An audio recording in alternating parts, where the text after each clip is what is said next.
ਬ੍ਰਹਮ ਬਿੰਦਾ ਤਿਸਦਾ ਬ੍ਰਹਮਤ ਰਹੇ, ਏਕ ਸ਼ਬਦ ਲਿਵ ਲਾਏ। ਬ੍ਰਹਮਤ ਰਹੇ, ਬ੍ਰਾਹਮਣ ਪੁਣਾ ਰਹਿਣਾ।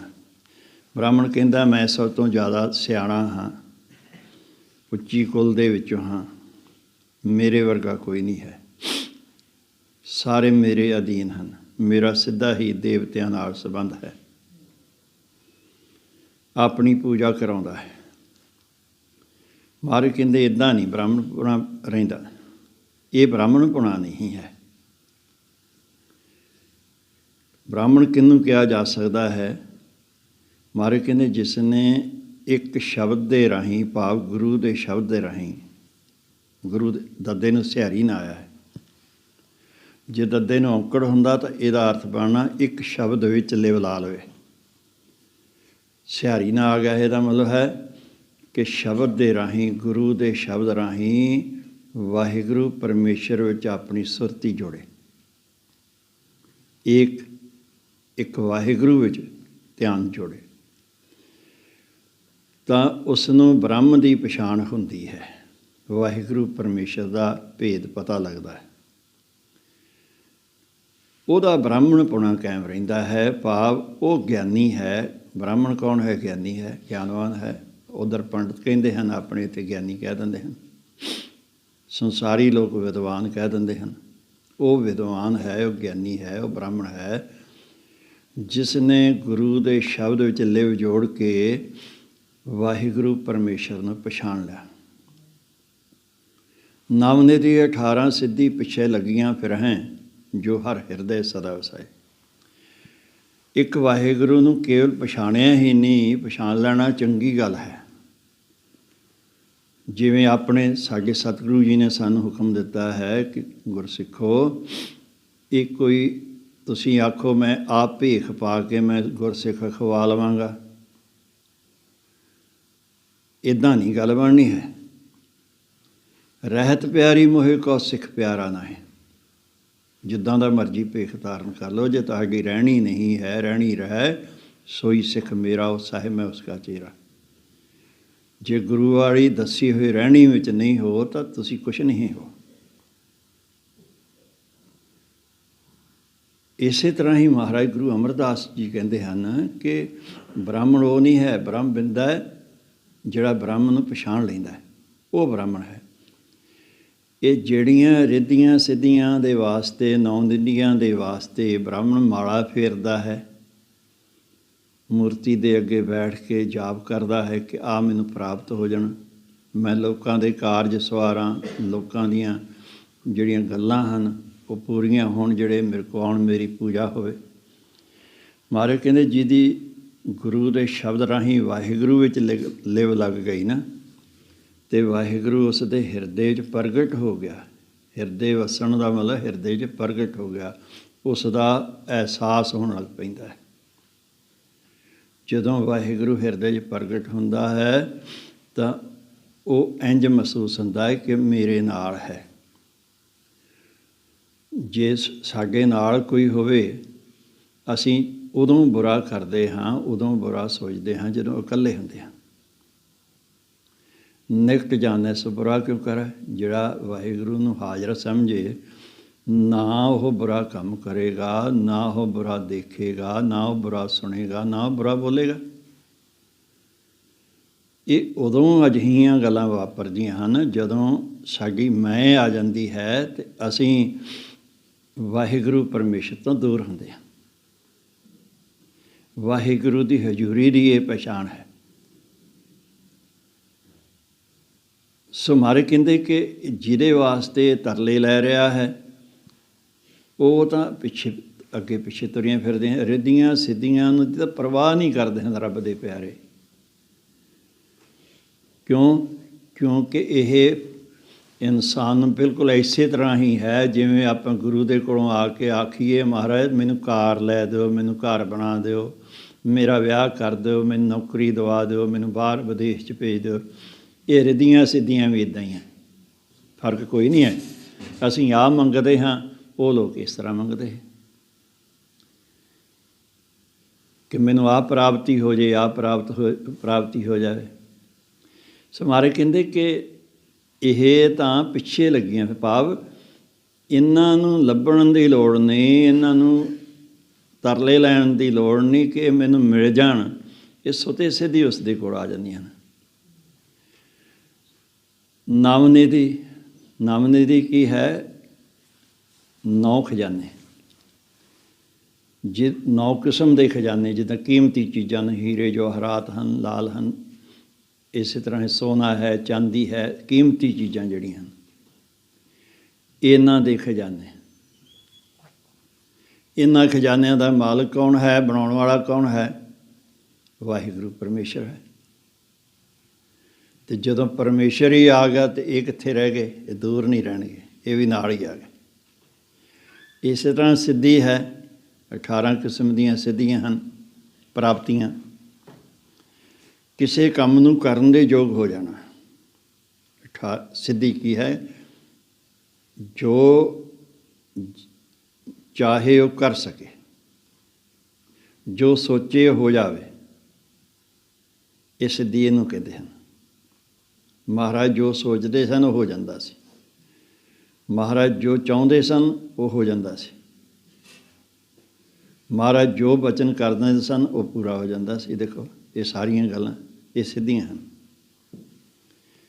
ਇਹ ਤਾਂ ਦਾਸੀਆਂ ਬਣ ਕੇ ਅਜਿਹੇ ਆਪਣੇ ਪਿਆਰਿਆਂ ਦੇ ਨਾਲ ਨੇ। ਬਿਨ ਸਤਿਗੁਰ ਨਾਉ ਨਾ ਪਾਈਐ ਬੁਝੋ ਕਰ ਵਿਚਾਰ, ਪਰ ਮਿਲਦੀਆਂ ਨਾਮ ਦੇ ਨਾਲ ਹਨ। ਪ੍ਰਭ ਕੈ ਸਿਮਰਨ ਰਿੱਧ ਸਿੱਧ ਨਾਉ ਨਿਧ, ਪ੍ਰਭ ਕੈ ਸਿਮਰਨ ਗਿਆਨ ਧਿਆਨ ਤਤ ਬੁੱਧ। ਜਿਹੜੇ ਸਿਮਰਨ ਕਰਦੇ ਹਨ ਉਹਨਾਂ ਦੇ ਕੋਲ ਹਨ, ਗਿਆਨ ਵੀ ਉਹਨਾਂ ਦੇ ਕੋਲ ਹੈ, ਧਿਆਨ ਸੁਰਤੀ ਵੀ ਉਹਨਾਂ ਦੀ ਸਦਾ ਜੁੜੀ ਰਹਿੰਦੀ ਹੈ ਵਾਹਿਗੁਰੂ ਨਾਲ, ਤਤ ਬੁੱਧੀ ਉਹਨਾਂ ਦੇ ਕੋਲ ਹੁੰਦੀ ਹੈ, ਵਿਵੇਕ ਬੁੱਧੀ ਜਿਹਨੂੰ ਕਹਿੰਦੇ ਹਨ। ਕੁਝ ਬੋਲਣ ਤੋਂ ਪਹਿਲਾਂ ਸੋਚਣਾ, ਕੁਝ ਕਰਨ ਤੋਂ ਪਹਿਲਾਂ ਸੋਚਣਾ, ਕੁਝ ਵੇਖਣ ਤੋਂ ਪਹਿਲਾਂ ਸੋਚਣਾ, ਕੁਝ ਸੁਣਨ ਤੋਂ ਪਹਿਲਾਂ। ਕਿਸੇ ਪਾਸੇ ਤੁਰਨਾ ਹੈ, ਸੋਚਣਾ ਮੇਰਾ ਇੱਧਰ ਜਾ ਕੇ ਨੁਕਸਾਨ ਹੋਏਗਾ ਕਿ ਫਾਇਦਾ ਹੋਏਗਾ। ਇਹਨੂੰ ਵਿਵੇਕ ਬੁੱਧੀ ਕਹਿੰਦੇ ਹਨ, ਤਤ ਬੁੱਧੀ ਹੈ। ਇਹ ਸਾਰਾ ਕੁਝ ਹੀ ਮਹਾਰਾਜ ਕਹਿੰਦੇ ਨਾਮ ਦੇ ਵਿੱਚ ਹੈ, ਨਾਮ ਦੇ ਨਾਲ ਪ੍ਰਾਪਤ ਹੋ ਜਾਂਦਾ। ਨਾਨਕ ਪੂਰੇ ਭਾਗ ਸਤਿਗੁਰੂ ਮਿਲਿਆ, ਸੁਖ ਪਾਏ ਜੁਗ ਚਾਰ। ਪਰ ਚੰਗੇ ਭਾਗ ਹੁਣ ਤਾਂ ਗੁਰੂ ਨਾਲ ਮਿਲਾਪ ਹੁੰਦਾ ਹੈ ਅਤੇ ਗੁਰੂ ਦੇ ਕੋਲੋਂ ਨਾਮ ਮਿਲਣਾ ਹੈ। ਬਿਨ ਸਤਿਗੁਰੂ ਨਾਮ ਨਾ ਪਾਈਏ। ਬੁੱਝੋ ਕਰ ਆਂਦੇ ਵਿਚਾਰ ਕੇ ਵੇਖ ਲਓ, ਇਸ ਗੱਲ ਨੂੰ ਸਿਆਣਿਆਂ ਨਾਲ ਵਿਚਾਰ ਕੇ ਦੇਖ ਲਓ ਕਿ ਨਾਮ ਦੀ ਪ੍ਰਾਪਤੀ ਗੁਰੂ ਤੋਂ ਬਿਨਾਂ ਨਹੀਂ ਹੈ। ਗੁਰੂ ਦਿੰਦਾ ਹੈ ਨਾਮ। ਗੁਰੂ ਵੀ ਤਾਂ ਮਿਲਦਾ ਹੈ ਜੇ ਕੋਈ ਚੰਗੇ ਆਪਣੇ ਚੰਗੇ ਭਾਗ, ਆਪਾਂ ਕਹਿੰਦੇ ਕਿਸਮਤ ਚੰਗੀ ਹੋਏ ਤਾਂ, ਕੋਈ ਚੰਗੇ ਕਰਮ ਕੀਤੇ ਹੋਣ ਤਾਂ, ਨਹੀਂ ਤਾਂ ਸਾਰੀ ਉਮਰ ਇਹ ਨਗੋਰਾ ਹੀ ਲੰਘ ਜਾਂਦਾ ਹੈ। ਕਈ ਜਨਮ ਇੱਦਾਂ ਹੀ ਲੰਘ ਜਾਂਦੇ ਹਨ, ਗੁਰੂ ਵਾਲੇ ਬਣਦੇ ਹੀ ਨਹੀਂ ਹਨ। ਸੁਖ ਪਾਏ ਜੁਗ ਚਾਰ, 4 ਯੁੱਗ, ਚਾਰੇ ਯੁੱਗ, ਸਤਿਯੁਗ ਤ੍ਰੇਤਾ ਦੁਆਪਰ ਕਲਯੁਗ, ਭਾਵ ਸਦਾ ਹੀ ਸੁਖੀ ਰਹਿੰਦਾ ਹੈ। ਜਿਹਦੇ ਕੋਲ, ਜਿਹਨੂੰ ਗੁਰੂ ਮਿਲ ਗਿਆ ਅਤੇ ਗੁਰੂ ਰਾਹੀਂ ਨਾਮ ਮਿਲ ਗਿਆ, ਨਾਮ ਦੇ ਨਾਲ ਸਭ ਕੁਛ ਹੀ ਆ ਗਿਆ, ਉਹ ਹੀ ਸਿਆਣਾ ਵੀ ਬਣ ਗਿਆ। ਸਿਆਣਾ ਵੀ ਉਹੀ ਹੈ। ਮਹਲਾ ਤੀਜਾ। ਕਿਆ ਗੱਭਰੂ ਕਿਆ ਬਿਰਧ ਹੈ, ਮਨਮੁਖ ਤ੍ਰਿਸ਼ਨਾ ਭੁੱਖ ਨਾ ਜਾਏ। ਪਰ ਮਨਮੁਖ ਲੋਕ ਜਿਹੜੇ ਮਨ ਦੀ ਮੱਤ ਪਿੱਛੇ ਚੱਲਦੇ ਹਨ, ਜਿਨ੍ਹਾਂ ਨੇ ਮਨ ਨੂੰ ਆਪਣੇ ਨੂੰ ਅੱਗੇ ਰੱਖਿਆ ਹੋਇਆ ਹੈ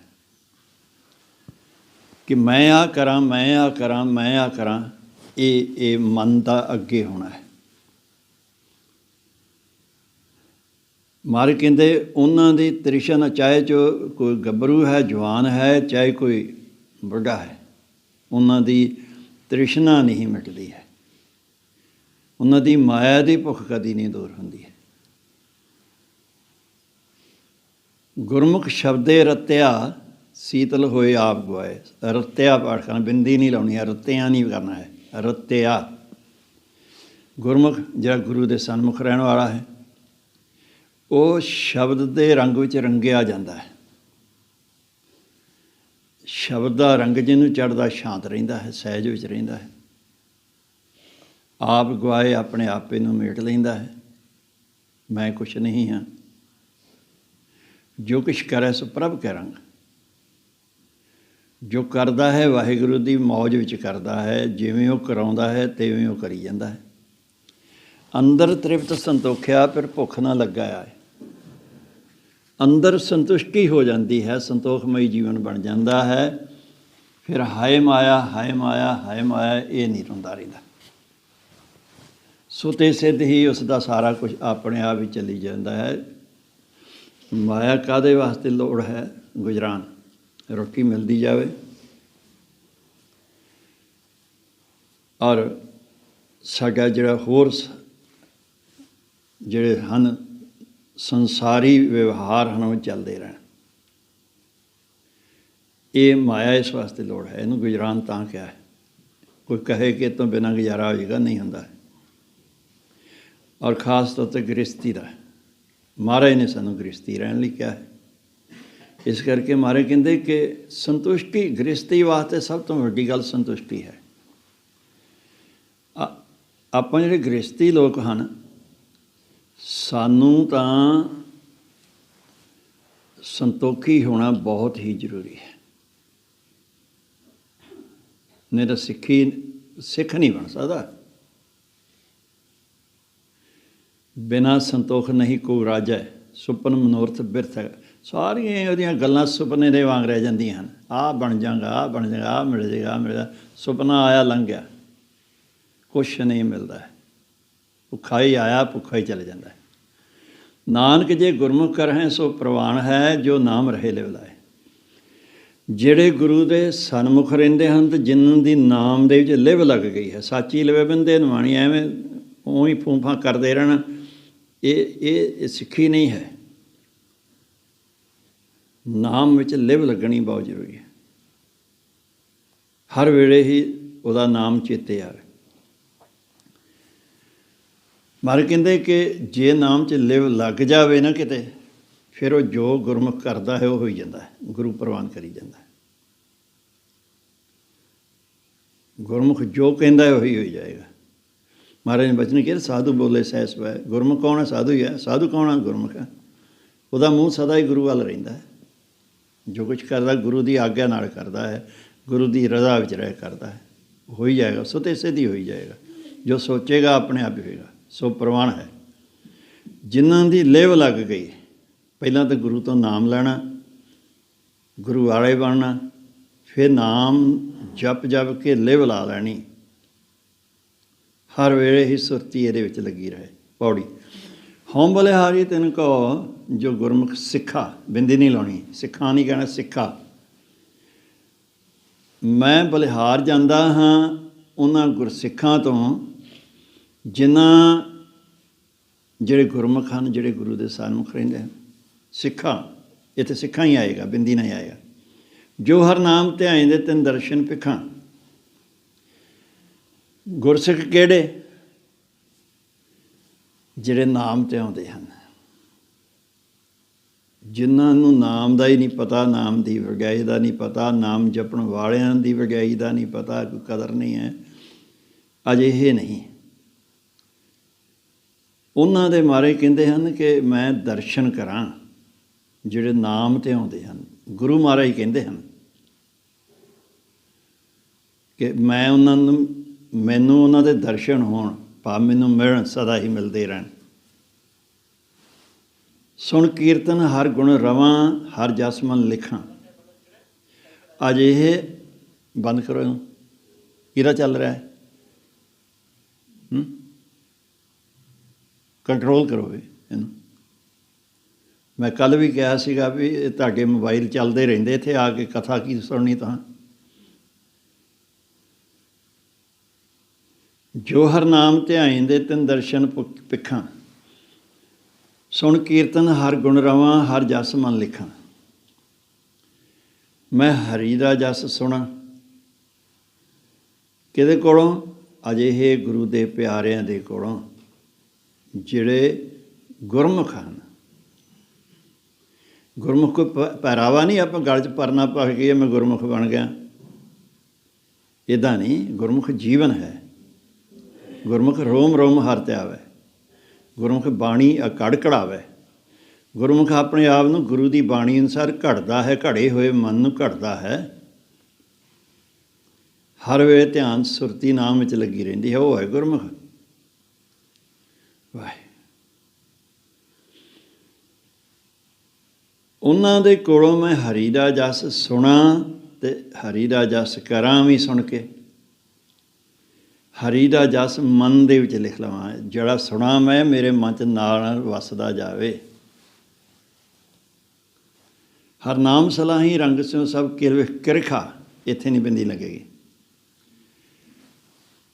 ਜਿਹੜੇ ਪ੍ਰੇਮ ਦੇ ਨਾਲ ਨਾਮ ਦੀਆਂ ਸਿਫਤਾਂ ਨਾਮ ਦੀਆਂ ਸਿਫਤਾਂ ਕरें, ਜਿਵੇਂ ਰੱਬ ਦੀਆਂ ਸਿਫਤਾਂ, ਗੁਰੂ ਦੀਆਂ ਸਿਫਤਾਂ, ਸੰਤਾਂ ਦੀਆਂ ਸਿਫਤਾਂ, ਇਸ ਤਰ੍ਹਾਂ ਨਾਮ ਦੀਆਂ ਵੀ ਸਿਫਤਾਂ ਹਨ, ਬਾਣੀ ਦੀਆਂ ਵੀ ਸਿਫਤਾਂ ਹਨ, ਸੰਗਤ ਦੀਆਂ ਵੀ ਸਿਫਤਾਂ ਹਨ। ਸਾਰਾ ਕੁਝ ਗੁਰੂ ਗ੍ਰੰਥ ਸਾਹਿਬ ਲਿਖਿਆ ਹੋਇਆ।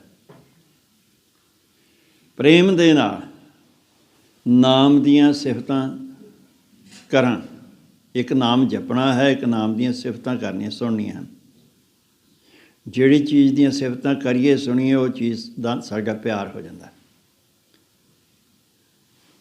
ਸਭ ਕਿਲ ਵਿਕ੍ਰਿਖਾ, ਸਾਰੇ ਹੀ ਕੀਤੇ ਹੋਏ ਪਾਪ, ਬੱਜਰ ਪਾਪ, ਕਿਲ ਵਿਖ ਬੱਜਰ ਪਾਪ ਜਿਹੜੇ ਹਨ, ਜਿਨ੍ਹਾਂ ਤੋਂ ਕਦੇ ਕਿਤੇ ਹੋਰ ਛੁਟਕਾਰਾ ਹੁੰਦਾ ਹੀ ਨਹੀਂ, ਉਹ ਵੀ ਜਿਹੜੇ ਹਨ, ਜਿਵੇਂ ਫਸਲ ਦੇ ਵਿੱਚੋਂ ਨਦੀਨ ਕੱਢ ਦਿੰਦਾ ਹੈ ਨਾ ਕਿਸਾਨ, ਇੰਝ ਗੁਰੂ ਅੰਦਰੋਂ ਸਾਡੇ ਪੁੱਟ ਕੇ ਬਾਹਰ ਸੁੱਟ ਦਿੰਦਾ। ਤਨ ਤਨ ਸੁਹਾਵਾ ਸੋ ਸਰੀਰ ਥਾਨ ਹੈ, ਜਿੱਥੇ ਮੇਰਾ ਗੁਰ ਧਰੇ ਵਿਖਾ। ਵਿਖਾ ਚਰਨ, ਜਿਸ ਹਿਰਦੇ ਵਿੱਚ ਗੁਰੂ ਦੇ ਚਰਨ ਵਸ ਗਏ, ਉਹ ਸਰੀਰ ਵੀ ਸੁਹਾਵਣਾ ਹੈ, ਸਤਿਕਾਰਯੋਗ ਹੈ। ਚਰਨ ਦਾ ਮਤਲਬ ਕੀ?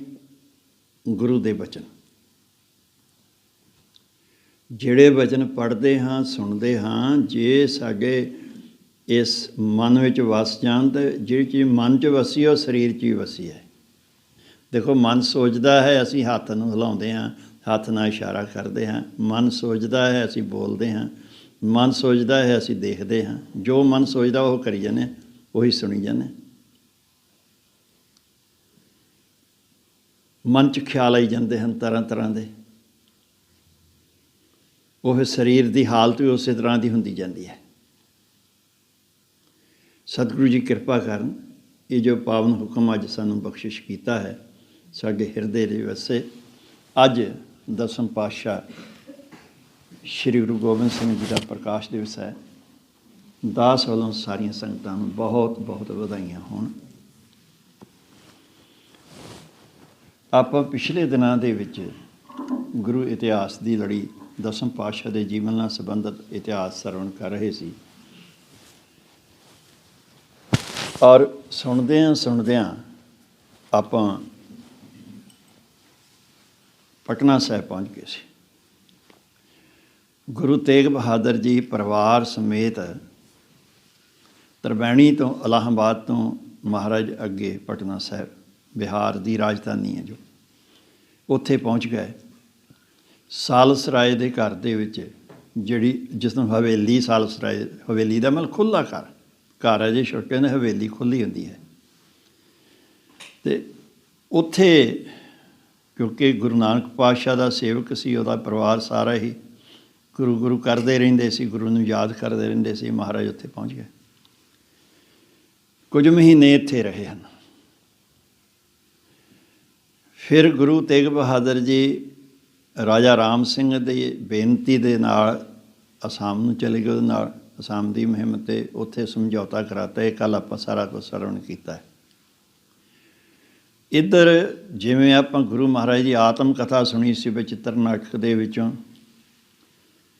ਇੱਧਰ ਤਾਂ ਗੁਰੂ ਤੇਗ ਬਹਾਦਰ ਪਾਤਸ਼ਾਹ ਨੇ ਪਰਮੇਸ਼ਰ ਦਾ ਸਿਮਰਨ ਤਾਂ ਬੜੀ ਦੇਰ ਤੋਂ ਲੱਗੇ ਹੋਏ ਸਨ, ਬਚਪਨ ਤੋਂ ਹੀ ਸਿਮਰਨ ਕਰਦੇ ਸਨ। ਫਿਰ 1644 ਤੋਂ ਲੈ ਕੇ 1664 ਤੱਕ ਬਾਬਾ ਬਕਾਲਾ ਸਾਹਿਬ ਰਹੇ, ਉੱਥੇ ਸਿਮਰਨ ਹੀ ਕਰਦੇ ਰਹੇ, ਧਿਆਨ 'ਚ ਜੁੜੇ ਰਹਿੰਦੇ ਸਨ। ਬੜੀ ਵੱਡੀ ਸਾਧਨਾ ਸੀ। ਜਦੋਂ ਪਟਨਾ ਸਾਹਿਬ ਪਹੁੰਚੇ, ਉਦੋਂ ਤਰਬੈਣੀ ਦੇ ਅਸਥਾਨ 'ਤੇ ਜਦੋਂ ਪਹੁੰਚੇ, ਉਦੋਂ 45 ਸਾਲ ਦੀ ਉਮਰ ਸੀ ਗੁਰੂ ਤੇਗ ਬਹਾਦਰ ਜੀ ਦੀ। 1-2 ਸਾਲ ਦਾ ਫਰਕ ਹੋਏਗਾ ਮਾਤਾ ਗੁਜਰੀ ਜੀ ਦਾ। ਕੱਲ੍ਹ ਸੁਣ ਰਹੇ ਸੀ ਕਿ ਮਾਤਾ ਨਾਨਕੀ ਜੀ ਨੇ, ਉਹਨਾਂ ਦੀ ਮਾਤਾ ਨੇ, ਗੁਰੂ ਤੇਗ ਬਹਾਦਰ ਜੀ ਨੇ ਯਾਦ ਕਰਾਇਆ, ਪੁੱਤਰ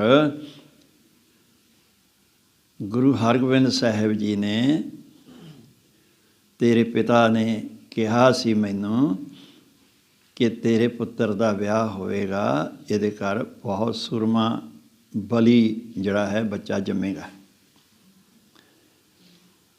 ਅਤੇ 45 ਸਾਲ ਉਮਰ ਹੋ ਗਈ ਹੈ, ਮੈਂ ਵੀ ਬਹੁਤ ਬੁੜੀ ਹੋ ਗਈ ਹਾਂ।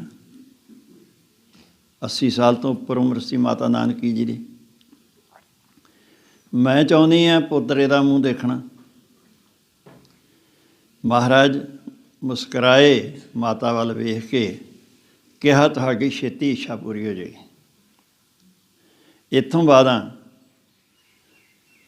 ਪਟਨਾ ਸਾਹਿਬ ਪਹੁੰਚ ਗਏ। ਮਹਾਰਾਜ ਨੇ ਆਪ ਹੀ ਕਿਹਾ ਪਟਨਾ ਸ਼ਹਿਰ ਵਿਖੇ ਭਵ ਲਿਓ। ਪਟਨਾ ਸਾਹਿਬ ਜਦੋਂ ਪਹੁੰਚ ਗਏ, ਭਵ ਦਾ ਮਤਲਬ ਪ੍ਰਕਾਸ਼, ਜਿਵੇਂ ਸੂਰਜ ਪ੍ਰਗਟ ਹੁੰਦਾ ਹੈ ਸਵੇਰੇ, ਦੇਖੋ ਸ਼ਾਮ ਨੂੰ ਛੁਪ ਜਾਂਦਾ ਹੈ ਨਾ, ਸੂਰਜ ਕਿਤੇ ਨਹੀਂ ਜਾਂਦਾ, ਇਸੇ ਤਰ੍ਹਾਂ ਹੀ ਭਵ ਮਤਲਬ ਹੈ ਪ੍ਰਕਾਸ਼ ਹੋਣਾ। ਪਟਨੇ ਸ਼ਹਿਰ ਦੇ ਵਿੱਚ ਪ੍ਰਕਾਸ਼ ਹੋ ਗਿਆ। ਸਭ ਤੋਂ ਪਹਿਲਾਂ ਜਿਹੜਾ ਅਹਿਸਾਸ ਹੋਇਆ ਇਸ ਦਾ, ਉਹ ਇੱਥੇ ਹਰਿਆਣੇ ਦੇ ਵਿੱਚ ਭੀਖਣ ਸ਼ਾਹ ਸੀ। ਉਹ ਕੜਾਮ, ਕਿਤੇ ਕੜਾਮ ਲਿਖਿਆ ਹੋਇਆ ਹੈ, ਕਿਤੇ 2-3 ਪਿੰਡਾਂ ਦਾ ਨਾਂ ਲਿਖਿਆ ਹੈ ਵੱਖਰਾ ਵੱਖਰਾ। ਹੈ ਰੱਬ ਦਾ ਭਗਤ ਸੀ, ਪਰਮੇਸ਼ਰ ਦੇ ਧਿਆਨ ਜੁੜਦਾ ਸੀ, 5 ਨਮਾਜ਼ਾਂ ਕਰਨ ਵਾਲਾ ਸੀ, ਬੜਾ ਵਿਸ਼ਵਾਸ ਸੀ ਰੱਬ ਦੇ ਵਿੱਚ ਦਾ। ਇਸ ਨੂੰ ਇੱਥੇ ਅਹਿਸਾਸ ਹੋਇਆ ਉਸ ਦਿਨ ਕਿ ਅੱਜ ਰੱਬ ਦਾ ਰੂਪ ਇਸ ਸੰਸਾਰ ਵਿੱਚ ਆਇਆ ਹੈ। ਇਹ ਅਹਿਸਾਸ ਸੀ ਉਸ ਦਾ, ਜਿਹੜਾ ਇਤਿਹਾਸ 'ਚ ਲਿਖਿਆ ਹੈ। ਇਹ ਰੱਬ ਦੇ ਪਿਆਰਿਆਂ ਨੂੰ ਅਜਿਹੇ ਅਹਿਸਾਸ ਹੁੰਦੇ ਰਹਿੰਦੇ ਹਨ। ਜਦੋਂ ਕਿ ਰੱਬ ਦਾ ਪਿਆਰਾ ਸੰਸਾਰ 'ਚ ਪ੍ਰਗਟ ਹੁੰਦਾ ਹੈ ਤਾਂ ਉਹਨਾਂ ਨੂੰ ਇਹ ਅਹਿਸਾਸ ਹੁੰਦਾ ਹੈ। ਉਸ ਦਿਨ ਅੱਗੇ ਪੱਛਮ ਵੱਲ ਮੂੰਹ ਕਰਕੇ ਨਮਾਜ਼ ਪੜ੍ਹਦਾ ਸੀ। ਉਸ ਦਿਨ ਉਸ ਨੇ ਪੂਰਬ ਵੱਲ ਨੂੰ ਮੂੰਹ ਕਰਕੇ ਨਮਾਜ਼ ਪੜ੍ਹੀ। ਉਸ ਦੇ ਚੇਲੇ ਜਿਹੜੇ ਸੀਗੇ ਸਾਰੇ ਹੈਰਾਨ ਹੋ ਗਏ, ਪੀਰ ਜੀ ਇਹ ਕੀ ਹੋ ਗਿਆ, ਅੱਜ ਉਲਟਾ ਹੀ ਤੁਸੀਂ ਕੰਮ ਚਲਾਤਾ ਹੈ। ਕਹਿੰਦੇ ਅੱਜ ਮੈਨੂੰ ਅੱਲਾ ਦੇ ਇਸ ਪਾਸਿਓਂ ਦਰਸ਼ਨ ਹੋਇਆ। ਕਹਿੰਦੇ ਮਰਿਆਦਾ ਜਿਹੜੀ ਹੈ ਮੁਸਲਮਾਨਾਂ ਦੀ, ਉਸ ਤੋਂ ਉਲਟ ਕੰਮ। ਆਂਦੇ ਜਿਸ ਪਾਸੇ ਰੱਬ ਦੇ ਦਰਸ਼ਨ ਉੱਧਰ ਹੀ ਮੂੰਹ ਕਰਕੇ ਨਮਾਜ਼ ਪੜ੍ਹਨੀ ਹੈ ਨਾ, ਅੱਜ ਮੈਨੂੰ ਇੱਧਰ ਹੋਇਆ ਨਾ। ਕਹਿੰਦੇ ਤਿਆਰੀ ਕਰੋ, ਆਪਾਂ ਜਾ ਕੇ ਦਰਸ਼ਨ ਕਰਨੇ ਹਨ ਉਸਦੇ।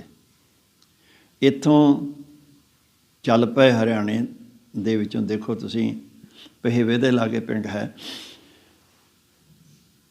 ਇੱਥੋਂ ਚੱਲੇ ਹਨ ਨਾਲ ਹੀ ਸਾਰੇ ਚੇਲੇ ਤੁਰ ਕੇ। ਉਦੋਂ ਸਾਧਨ ਕੋਈ ਨਹੀਂ ਸੀ, ਤੁਰ ਕੇ ਉੱਥੇ ਪਹੁੰਚੇ ਹਨ ਪਟਨਾ ਸਾਹਿਬ।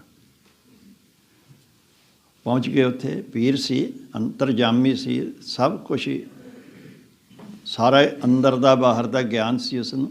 ਪਹੁੰਚਿਆ ਹੋਇਆ ਪੀਰ ਸੀ, ਆਮ ਨਹੀਂ ਸੀ। ਪਹੁੰਚ ਕੇ ਸਾਲਸਰਾਏ ਦੀ ਹਵੇਲੀ ਦੇ ਅੱਗੇ ਅੰਦਰ ਬੇਨਤੀ ਕਰਕੇ ਭੇਜੀ ਪਹਿਰੇਦਾਰ ਦੇ ਹੱਥ ਕਿ ਅਸੀਂ ਦਰਸ਼ਨ ਕਰਨ ਵਾਸਤੇ ਆਏ ਹਾਂ, ਜੋ ਅੱਜ ਗੁਰੂ ਤੇਗ ਬਹਾਦਰ ਪਾਤਸ਼ਾਹ ਦੇ ਗ੍ਰਹਿ ਵਿੱਚ ਪ੍ਰਗਟ ਹੋਇਆ ਬਾਲਕ, ਇਸ ਦੇ ਦਰਸ਼ਨ ਕਰਨ ਅਸੀਂ ਆਏ ਹਾਂ ਕੜਾਮ ਤੋਂ।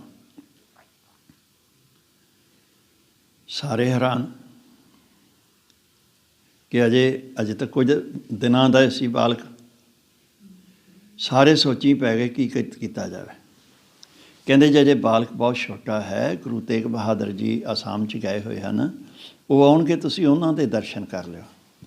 ਕਹਿੰਦੇ ਨਹੀਂ, ਅਸੀਂ ਇਸੇ ਬਾਲਕ ਦੇ ਹੀ ਦਰਸ਼ਨ ਕਰਨੇ। ਔਰ ਜਿੰਨਾ ਚਿਰ ਤੁਸੀਂ ਸਾਨੂੰ ਦਰਸ਼ਨ ਨਹੀਂ ਕਰਾਓਗੇ, ਉਨਾ ਚਿਰ ਨਾ ਮੈਂ ਕੁਝ ਖਾਵਾਂਗਾ ਨਾ ਪੀਵਾਂਗਾ। ਦਰਵਾਜ਼ੇ ਦੇ ਅੱਗੇ ਬਹਿ ਗਿਆ, ਬੈਠਾ ਰਿਹਾ ਹੱਠ ਦੇ ਨਾਲ, ਸਹਿਜ ਦੇ ਨਾਲ। ਸੰਗਤਾਂ ਵਿੱਚ ਵੀ ਇਹ ਗੱਲ ਫੈਲ ਗਈ ਪਟਨੇ ਸਾਹਿਬ ਦੇ ਵਿੱਚ ਕਿ ਇੱਕ ਪੀਰ ਆਇਆ ਹੈ, ਉਹ ਦਸਮ ਪਾਤਸ਼ਾਹ ਦੇ ਦਰਸ਼ਨ ਕਰਨਾ ਚਾਹੁੰਦਾ ਹੈ। ਇਹ ਬਾਲਕ ਜੋ ਜੰਮਿਆ ਗੁਰੂ ਤੇਗ ਬਹਾਦਰ ਜੀ ਦੇ ਘਰ, ਉਹਦੇ ਦਰਸ਼ਨ ਕਰਨਾ ਚਾਹੁੰਦਾ ਹੈ, ਪਰ ਉਹ ਦਰਸ਼ਨ ਕਰਾ ਨਹੀਂ ਰਹੇ। ਸਹਿਜ ਦੇ ਨਾਲ ਸੰਗਤਾਂ ਇਕੱਠੀਆਂ ਹੋਈਆਂ, ਘਰ ਪਹੁੰਚੀਆਂ। ਮਾਮਾ ਕਿਰਪਾਲ ਜੀ ਨੂੰ ਬੇਨਤੀ ਕੀਤੀ, ਮਾਤਾ ਨਾਨਕੀ ਜੀ ਨੂੰ, ਮਾਤਾ ਗੁਜਰ ਕੌਰ ਜੀ ਨੂੰ ਬੇਨਤੀ ਕੀਤੀ ਕਿ ਪੀਰ ਹੈ, ਪੀਰਾਂ ਦਾ ਹੱਠ ਚੰਗਾ ਨਹੀਂ ਹੁੰਦਾ, ਉਹਨਾਂ ਨੂੰ ਇਹ ਸੀ ਕਿ ਕਿਤੇ ਉਹੋ ਜਿਹਾ ਨਾ ਇਨਸਾਨ ਹੋਵੇ, ਕੋਈ ਨੁਕਸਾਨ ਨਾ ਬਾਲਕ ਨੂੰ ਪਹੁੰਚਾਵੇ, ਜਿਵੇਂ ਗੁਰੂ ਹਰਗੋਬਿੰਦ ਸਾਹਿਬ ਜੀ ਨੂੰ ਪਹੁੰਚਾਉਂਦੇ ਰਹੇ ਹਨ। 40 ਦਿਨਾਂ ਦੇ ਜਦੋਂ ਗੁਰੂ ਗੋਬਿੰਦ ਸਿੰਘ ਜੀ ਹੋਏ, ਗੋਬਿੰਦ ਰਾਏ ਸਨ ਉਦੋਂ, 40 ਦਿਨਾਂ ਤੋਂ ਬਾਅਦ ਇਹ ਮਹਾਰਾਜ ਨੂੰ ਲੈ ਕੇ ਮਾਮਾ ਕਿਰਪਾਲ ਜੀ ਜਿਹੜੇ ਸਨ, ਮਾਤਾ ਨਾਨਕੀ ਜੀ ਦੀ ਆਗਿਆ ਦੇ ਨਾਲ ਉਹਨਾਂ ਆਗਿਆ ਦੇ ਦਿੱਤੀ। ਫਿਰ ਬਾਹਰ ਇੱਕ ਪਲੰਘ ਗਾਇਆ, ਉਸ ਪਲੰਘ ਦੇ 'ਤੇ ਲਿਆ ਕੇ ਗੋਬਿੰਦ ਰਾਏ ਜੀ ਨੂੰ ਲੰਮਾ ਪਾ ਦਿੱਤਾ। ਪੀਰ ਨੇ ਆ ਕੇ ਸਿਜਦਾ ਕੀਤਾ। ਫਿਰ ਉਹਨੇ ਆਪਣੇ ਚੇਲਿਆਂ ਨੂੰ ਕਿਹਾ, ਤੁਸੀਂ ਵੀ ਸਿਜਦਾ ਕਰੋ। ਇਹ ਮਹਾਨ ਆਤਮਾ ਹੈ, ਰੱਬ, ਇਹ ਪਰਮੇਸ਼ਰ ਹੀ ਸਮਝ ਲਓ, ਇਸ ਨੂੰ ਅੱਲਾ ਹੀ ਸਮਝ ਲਓ। ਬੜੀ ਭਾਰੀ ਸ਼ਰਧਾ। ਜਦੋਂ ਦਰਸ਼ਨ ਹੋ ਗਏ, ਇਤਿਹਾਸ 'ਚ ਇਹ ਵੀ ਸਾਖੀ ਆਈ ਹੈ ਕਿ ਪੀਰ ਜੀ ਦੇ ਮਨ 'ਚ ਆਈ ਕਿ ਵੇਖੀਏ ਭਲਾ ਇਹ ਜਿਹੜਾ ਹੈ ਇਹ ਹਿੰਦੂ ਪੱਖੀ ਹੋਵੇਗਾ ਕਿ ਮੁਸਲਮਾਨਾਂ ਦਾ ਪੱਖੀ ਹੋਵੇਗਾ, ਕਿਉਂਕਿ ਇਹ ਪੀਰਾਂ ਨੂੰ ਇਹ ਹੁੰਦਾ, ਸੁਭਾਅ ਹੁੰਦਾ ਪੀਰਾਂ ਦਾ, ਪਰਖ ਕਰਦੇ ਹਨ। ਮਠਿਆਈ ਦੀਆਂ 2 ਕੁੱਜੀਆਂ ਲਿਆਂਦੀਆਂ ਸਨ, ਆਪਣੇ ਮਨ 'ਚ ਧਾਰੀ ਹੋਈ ਸੀ ਕਿ ਜੇ ਇਸ ਕੁੱਜੀ ਦੇ ਉੱਤੇ ਹੱਥ, ਕਿਉਂਕਿ ਬੱਚੇ ਦੇ ਸਾਹਮਣੇ ਕੋਈ ਚੀਜ਼ ਲੈ ਕੇ ਜਾਓ ਨਾ, ਉਹ ਆਪਣੇ ਹੱਥ ਅੱਗੇ ਵਧਾਉਂਦਾ ਹੈ। ਕੋਈ ਵੀ ਬੱਚਾ ਹੋਵੇ, ਵੇਖ ਲਿਓ ਤੁਸੀਂ, 40 ਦਿਨਾਂ ਦਾ ਬੱਚਾ ਹੋ ਗਿਆ ਸੀ, ਜੇ ਆਪਣੇ ਹੱਥ ਇਹ ਵਧਾਵੇਗਾ ਇਹ ਸੱਜੇ ਹੱਥ ਵਾਲੀ ਕੁੱਜੀ ਵੱਲ, ਤਾਂ ਮੈਂ ਸਮਝਾਂਗਾ ਕਿ ਇਹ ਮੁਸਲਮਾਨਾਂ ਦਾ ਪੱਖੀ ਹੈ। ਜੇ ਖੱਬੇ ਵੱਲ ਵਧਾਵੇਗਾ ਤਾਂ ਸਮਝਿਆ ਜਾਏਗਾ ਕਿ ਇਹ ਹਿੰਦੂਆਂ ਦਾ ਪੱਖੀ ਹੈ। 2 ਹੀ ਇੱਥੇ ਕੌਮਾਂ ਸਨ। ਇਤਿਹਾਸ ਦੇ ਅਨੁਸਾਰ ਮਹਾਰਾਜ ਨੇ, ਬਾਲਕ ਨੇ ਦੋਨੋਂ ਹੀ ਹੱਥ ਦੋਨਾਂ ਕੁੱਜੀਆਂ ਵੱਲ ਨੂੰ ਵਧਾਏ। ਪੀਰ ਨੂੰ ਪੁੱਛਿਆ, ਪੀਰ ਸ਼ਾਂਤ ਹੋ ਗਿਆ। ਪੀਰ ਨੂੰ ਚੇਲਿਆਂ ਨੇ ਪੁੱਛਿਆ, ਪੀਰ ਜੀ ਇਹਦਾ ਕੀ ਮਤਲਬ ਨਿਕਲਿਆ? ਕਹਿੰਦੇ ਦੋਹਾਂ ਦਾ ਪੱਖੀ ਹੋਏਗਾ। ਮੁਸਲਮਾਨ ਵੀ ਅਤੇ ਹਿੰਦੂ ਵੀ ਸਾਰੇ ਹੀ ਇਸ ਦੇ ਸੇਵਕ ਹੋਣਗੇ, ਸਾਰਿਆਂ ਦਾ ਹੀ ਇਹ ਭਲਾ ਕਰਨ ਵਾਸਤੇ ਆਇਆ। ਇਹ ਪਹਿਲਾ ਅਨੁਭਵ ਸੀ ਗੁਰੂ 10ਵੇਂ ਪਾਤਸ਼ਾਹ ਦਾ ਇੱਥੇ ਪ੍ਰਗਟ ਹੋਣਾ ਪਟਨਾ ਸਾਹਿਬ ਵਿੱਚ, ਔਰ ਪੀਰ ਨੇ ਜਾ ਕੇ ਉੱਥੇ ਦਰਸ਼ਨ ਕਰਨੇ, ਭਾਵਨਾ ਉਸ ਦੀ ਬਣਨੀ। ਇਸ ਗੱਲ ਦਾ ਸਾਰੇ ਪਾਸੇ ਬਹੁਤ ਪ੍ਰਚਾਰ ਹੋਇਆ। ਜਿਵੇਂ ਜਿਵੇਂ ਦਿਨ ਲੰਘਦੇ ਗਏ, ਮਹਾਰਾਜ ਘਰ ਦੇ ਵਿੱਚ ਤੁਰਨਾ ਸ਼ੁਰੂ ਕੀਤਾ, ਫਿਰ ਖੇਡਣਾ ਸ਼ੁਰੂ ਕੀਤਾ। ਪਹਿਲਾਂ ਘਰ ਦੇ ਵਿੱਚ ਹੀ ਖੇਡਦੇ ਸਨ ਪਰਿਵਾਰ ਦੇ ਨਾਲ, ਫਿਰ ਬਾਹਰ ਬਾਲਕ ਵੀ ਆਉਣੇ ਸ਼ੁਰੂ ਹੋ ਗਏ, ਉਹਨਾਂ ਨਾਲ ਖੇਡਣਾ ਸ਼ੁਰੂ ਕਰ ਦਿੱਤਾ। ਪਟਨਾ ਸਾਹਿਬ ਦੇ ਵਿੱਚ ਬਹੁਤ ਕੌਤਕ ਉਹਨਾਂ ਨੇ ਵਰਤਾਏ ਹਨ। ਦੂਸਰਾ ਅਨੁਭਵ ਜਿਹੜਾ 10ਵੇਂ ਪਾਤਸ਼ਾਹ ਦਾ ਜਿਹੜਾ ਸੀ, ਉਹ ਸ਼ਿਵਦੱਤ ਪੰਡਿਤ ਨੂੰ ਹੋਇਆ, ਜਿਹੜਾ ਰੋਜ਼ ਹੀ ਉੱਥੇ ਜਮਨਾ ਨਦੀ ਦੇ ਕੰਢੇ ਉੱਤੇ ਜਾ ਕੇ ਬੈਠ ਕੇ ਭਗਤੀ ਕਰ, ਕ੍ਰਿਸ਼ਨ ਜੀ ਦਾ ਧਿਆਨ ਧਰ ਕੇ ਬਹਿੰਦਾ ਸੀ। ਜਮਨਾ 'ਚ ਇਸ਼ਨਾਨ ਕਰਕੇ ਉੱਥੇ ਨਦੀ ਦੇ ਕੰਢੇ ਉੱਤੇ ਹੀ ਅੱਖਾਂ ਮੀਟ ਕੇ ਬੈਠ ਜਾਂਦਾ, ਕ੍ਰਿਸ਼ਨ ਜੀ ਦਾ ਧਿਆਨ ਧਰ ਕੇ। ਉਹਦੇ ਮਨ ਦੀ ਤਮੰਨਾ ਇਹੀ ਕਿ ਮੈਨੂੰ ਕ੍ਰਿਸ਼ਨ ਜੀ ਦੇ ਦਰਸ਼ਨ ਹੋਣ। ਇੱਕ ਦਿਨ ਬੱਚਿਆਂ ਨਾਲ ਖੇਡਦੇ ਹੋਏ ਗੋਬਿੰਦ ਰਾਏ ਜੀ ਉਸ ਪਾਸੇ ਨੂੰ ਚਲੇ ਗਏ, ਜਾ ਕੇ ਪਿੱਛੋਂ ਦੀ ਪੰਡਤ ਜੀ ਦੀਆਂ ਅੱਖਾਂ 'ਤੇ ਹੱਥ ਰੱਖ ਦਿੱਤਾ। ਜਿਵੇਂ ਪਿੱਛੋਂ ਦੀ ਆਮ ਬੱਚੇ ਜਦੋਂ ਖੇਡਦੇ ਹਨ, ਇੱਕ ਦੂਜੇ ਨੂੰ ਪਿੱਛੋਂ ਜਾ ਕੇ ਅੱਖਾਂ 'ਤੇ ਹੱਥ ਰੱਖ ਦਿੰਦੇ ਵੀ ਬਾਅਦ 'ਚ ਕੌਣ ਹੈ। ਪੰਡਿਤ ਸ਼ਿਵਦੱਤ ਨੇ ਬਾਹਾਂ ਪਕੜੀਆਂ, ਵੇਖਿਆ ਤੇ ਬਾਲਕ ਹੈ। ਬਾਹਾਂ ਤੋਂ ਪਕੜ ਕੇ ਸਾਹਮਣੇ ਕੀਤਾ। ਇਤਿਹਾਸ 'ਚ ਲਿਖਿਆ ਹੈ ਕਿ ਸ਼ਿਵਦੱਤ ਨੂੰ ਕ੍ਰਿਸ਼ਨ ਜੀ ਦੇ ਰੂਪ ਵਿੱਚ 10ਵੇਂ ਪਾਤਸ਼ਾਹ ਦੇ ਦਰਸ਼ਨ ਹੋਏ, ਔਰ ਨਮਸਕਾਰ ਕੀਤੀ, ਬੜਾ ਖੁਸ਼ ਹੋਇਆ। ਉਸ ਤੋਂ ਬਾਅਦ ਸ਼ਿਵਦੱਤ ਜਿਵੇਂ ਭੀਖਣ ਸ਼ਾਹ ਮਹਾਰਾਜ ਦਾ ਸੇਵਕ ਬਣ ਗਿਆ। ਫਿਰ ਸ਼ਿਵਦੱਤ ਵੇਖੋ, ਇਹ ਵੀ ਵਿਦਵਾਨ ਵੀ ਸੀ ਅਤੇ ਭਗਤੀ ਬੰਦਗੀ ਕਰਨ ਵਾਲਾ। ਦੂਜਾ ਇਹ ਰੱਬ ਦਾ ਭਗਤ ਸੀ ਜਿਹੜਾ ਇਸ ਪਾਸੇ ਲੱਗਾ, ਇੱਕ ਮੁਸਲਮਾਨ, ਦੂਜੇ ਪਾਸੇ ਇੱਕ ਪੰਡਿਤ ਬ੍ਰਾਹਮਣ। ਫਤਿਹ ਚੰਦ ਮਿਆਣੀ ਰਿਆਸਤ ਨੇੜੇ ਹੈ ਪਟਨਾ ਸਾਹਿਬ ਤੋਂ। ਇੱਥੋਂ ਦਾ ਰਾਜਾ ਜਿਹੜਾ ਫਤਿਹ ਚੰਦ ਸੀ, ਇਹ ਸ਼ਿਵਦੱਤ ਦੇ ਸੇਵਕ ਸਨ, ਉਸ ਨੂੰ ਬਹੁਤ ਮੰਨਦੇ ਸਨ।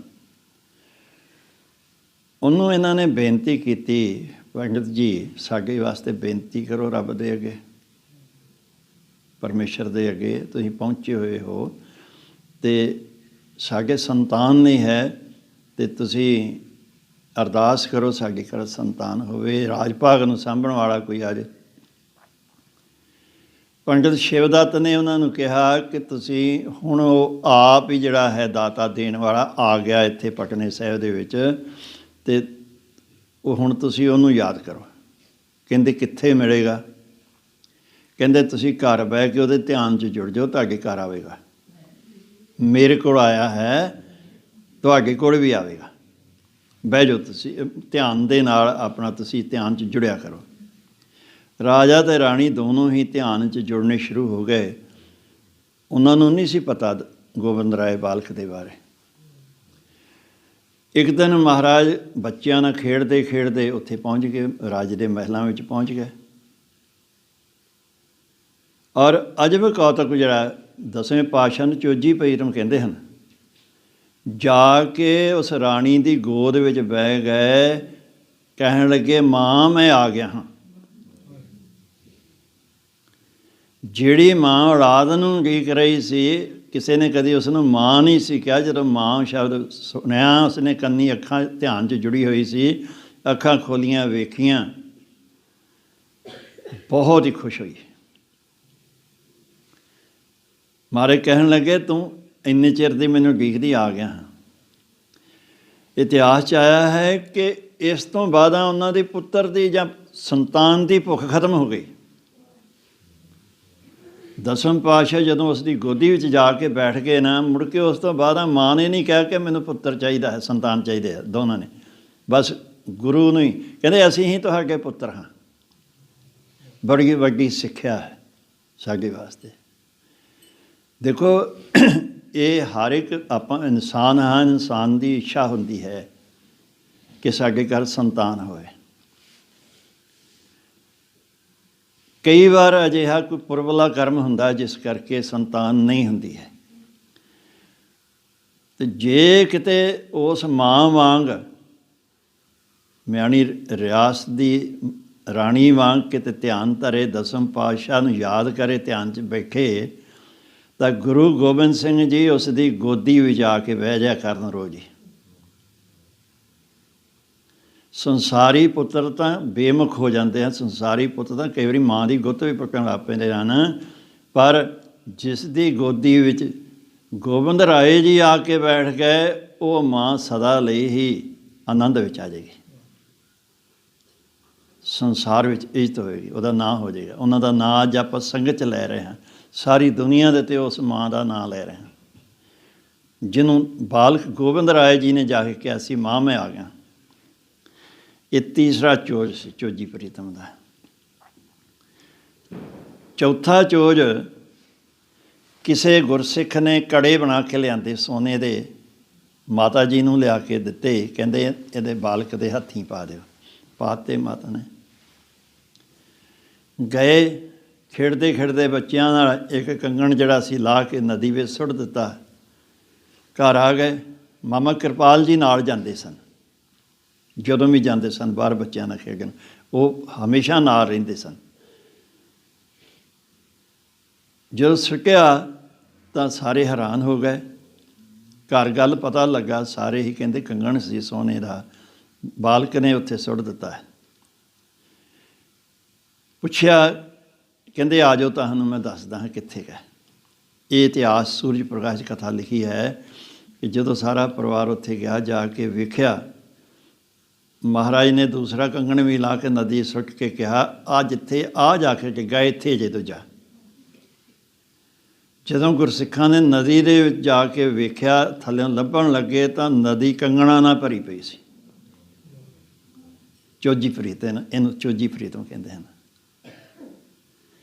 ਕਰੀਮ ਬਖਸ਼ ਤੇ ਰਹੀਮ ਬਖਸ਼ੇ ਛੋਟੇ ਨਵਾਬ ਸਨ ਪਟਨਾ ਸਾਹਿਬ ਦੇ।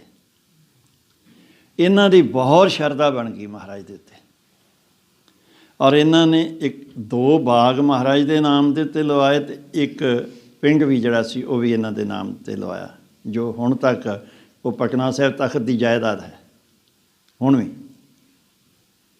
ਇਸੇ ਤਰ੍ਹਾਂ ਹੀ ਇੱਕ ਹੋਰ ਕੌਤਕ ਮਹਾਰਾਜ ਨੇ ਉੱਥੇ ਵਰਤਾਇਆ। ਜਿਹੜਾ ਵੱਡਾ ਨਵਾਬ ਸੀ ਪਟਨਾ ਸਾਹਿਬ ਦਾ, ਉਹ ਜਾ ਰਿਹਾ ਸੀ ਆਪਣੀ ਸੈਨਾ ਦੇ ਸਮੇਤ। ਜਦੋਂ ਨਵਾਬ ਕਿਤੇ ਜਾਂਦਾ ਹੁੰਦਾ ਸੀ ਨਾ, ਘੋੜੇ 'ਤੇ ਚੜ੍ਹਿਆ ਚਾਹੇ ਪਾਲਕੀ 'ਚ ਹੋਵੇ, ਜਿਹੜੇ ਸੈਨਿਕ ਸੀ ਅੱਗੇ ਜਾਣ ਵਾਲੇ, ਉਹ ਆਉਣ ਵਾਲਿਆਂ ਨੂੰ ਪਾਸੇ ਕਰੀ ਜਾਂਦੇ ਸੀ, ਜਿਵੇਂ ਅੱਜ ਕੱਲ੍ਹ ਹੁੰਦਾ ਹੈ ਸਿਕਿਉਰਿਟੀ ਵਾਲੇ ਜਿਹੜੇ ਕਰਦੇ ਹਨ, ਜਦੋਂ ਕੋਈ ਮੰਤਰੀ ਆਉਂਦਾ ਹੈ ਪਾਸੇ ਕਰੀ ਜਾਂਦੇ ਲੋਕਾਂ ਨੂੰ। ਉਹ ਕਹਿੰਦੇ ਹੁੰਦੇ ਸੀ ਭਾਈ ਨਵਾਬ ਸਾਹਿਬ ਆ ਰਿਹਾ, ਤੁਸੀਂ ਸਾਰੇ ਉਹਨੂੰ ਸਲਾਮ ਕਰੋ, ਇਹ ਵੀ ਕਹਿੰਦੇ ਹੁੰਦੇ ਸੀ।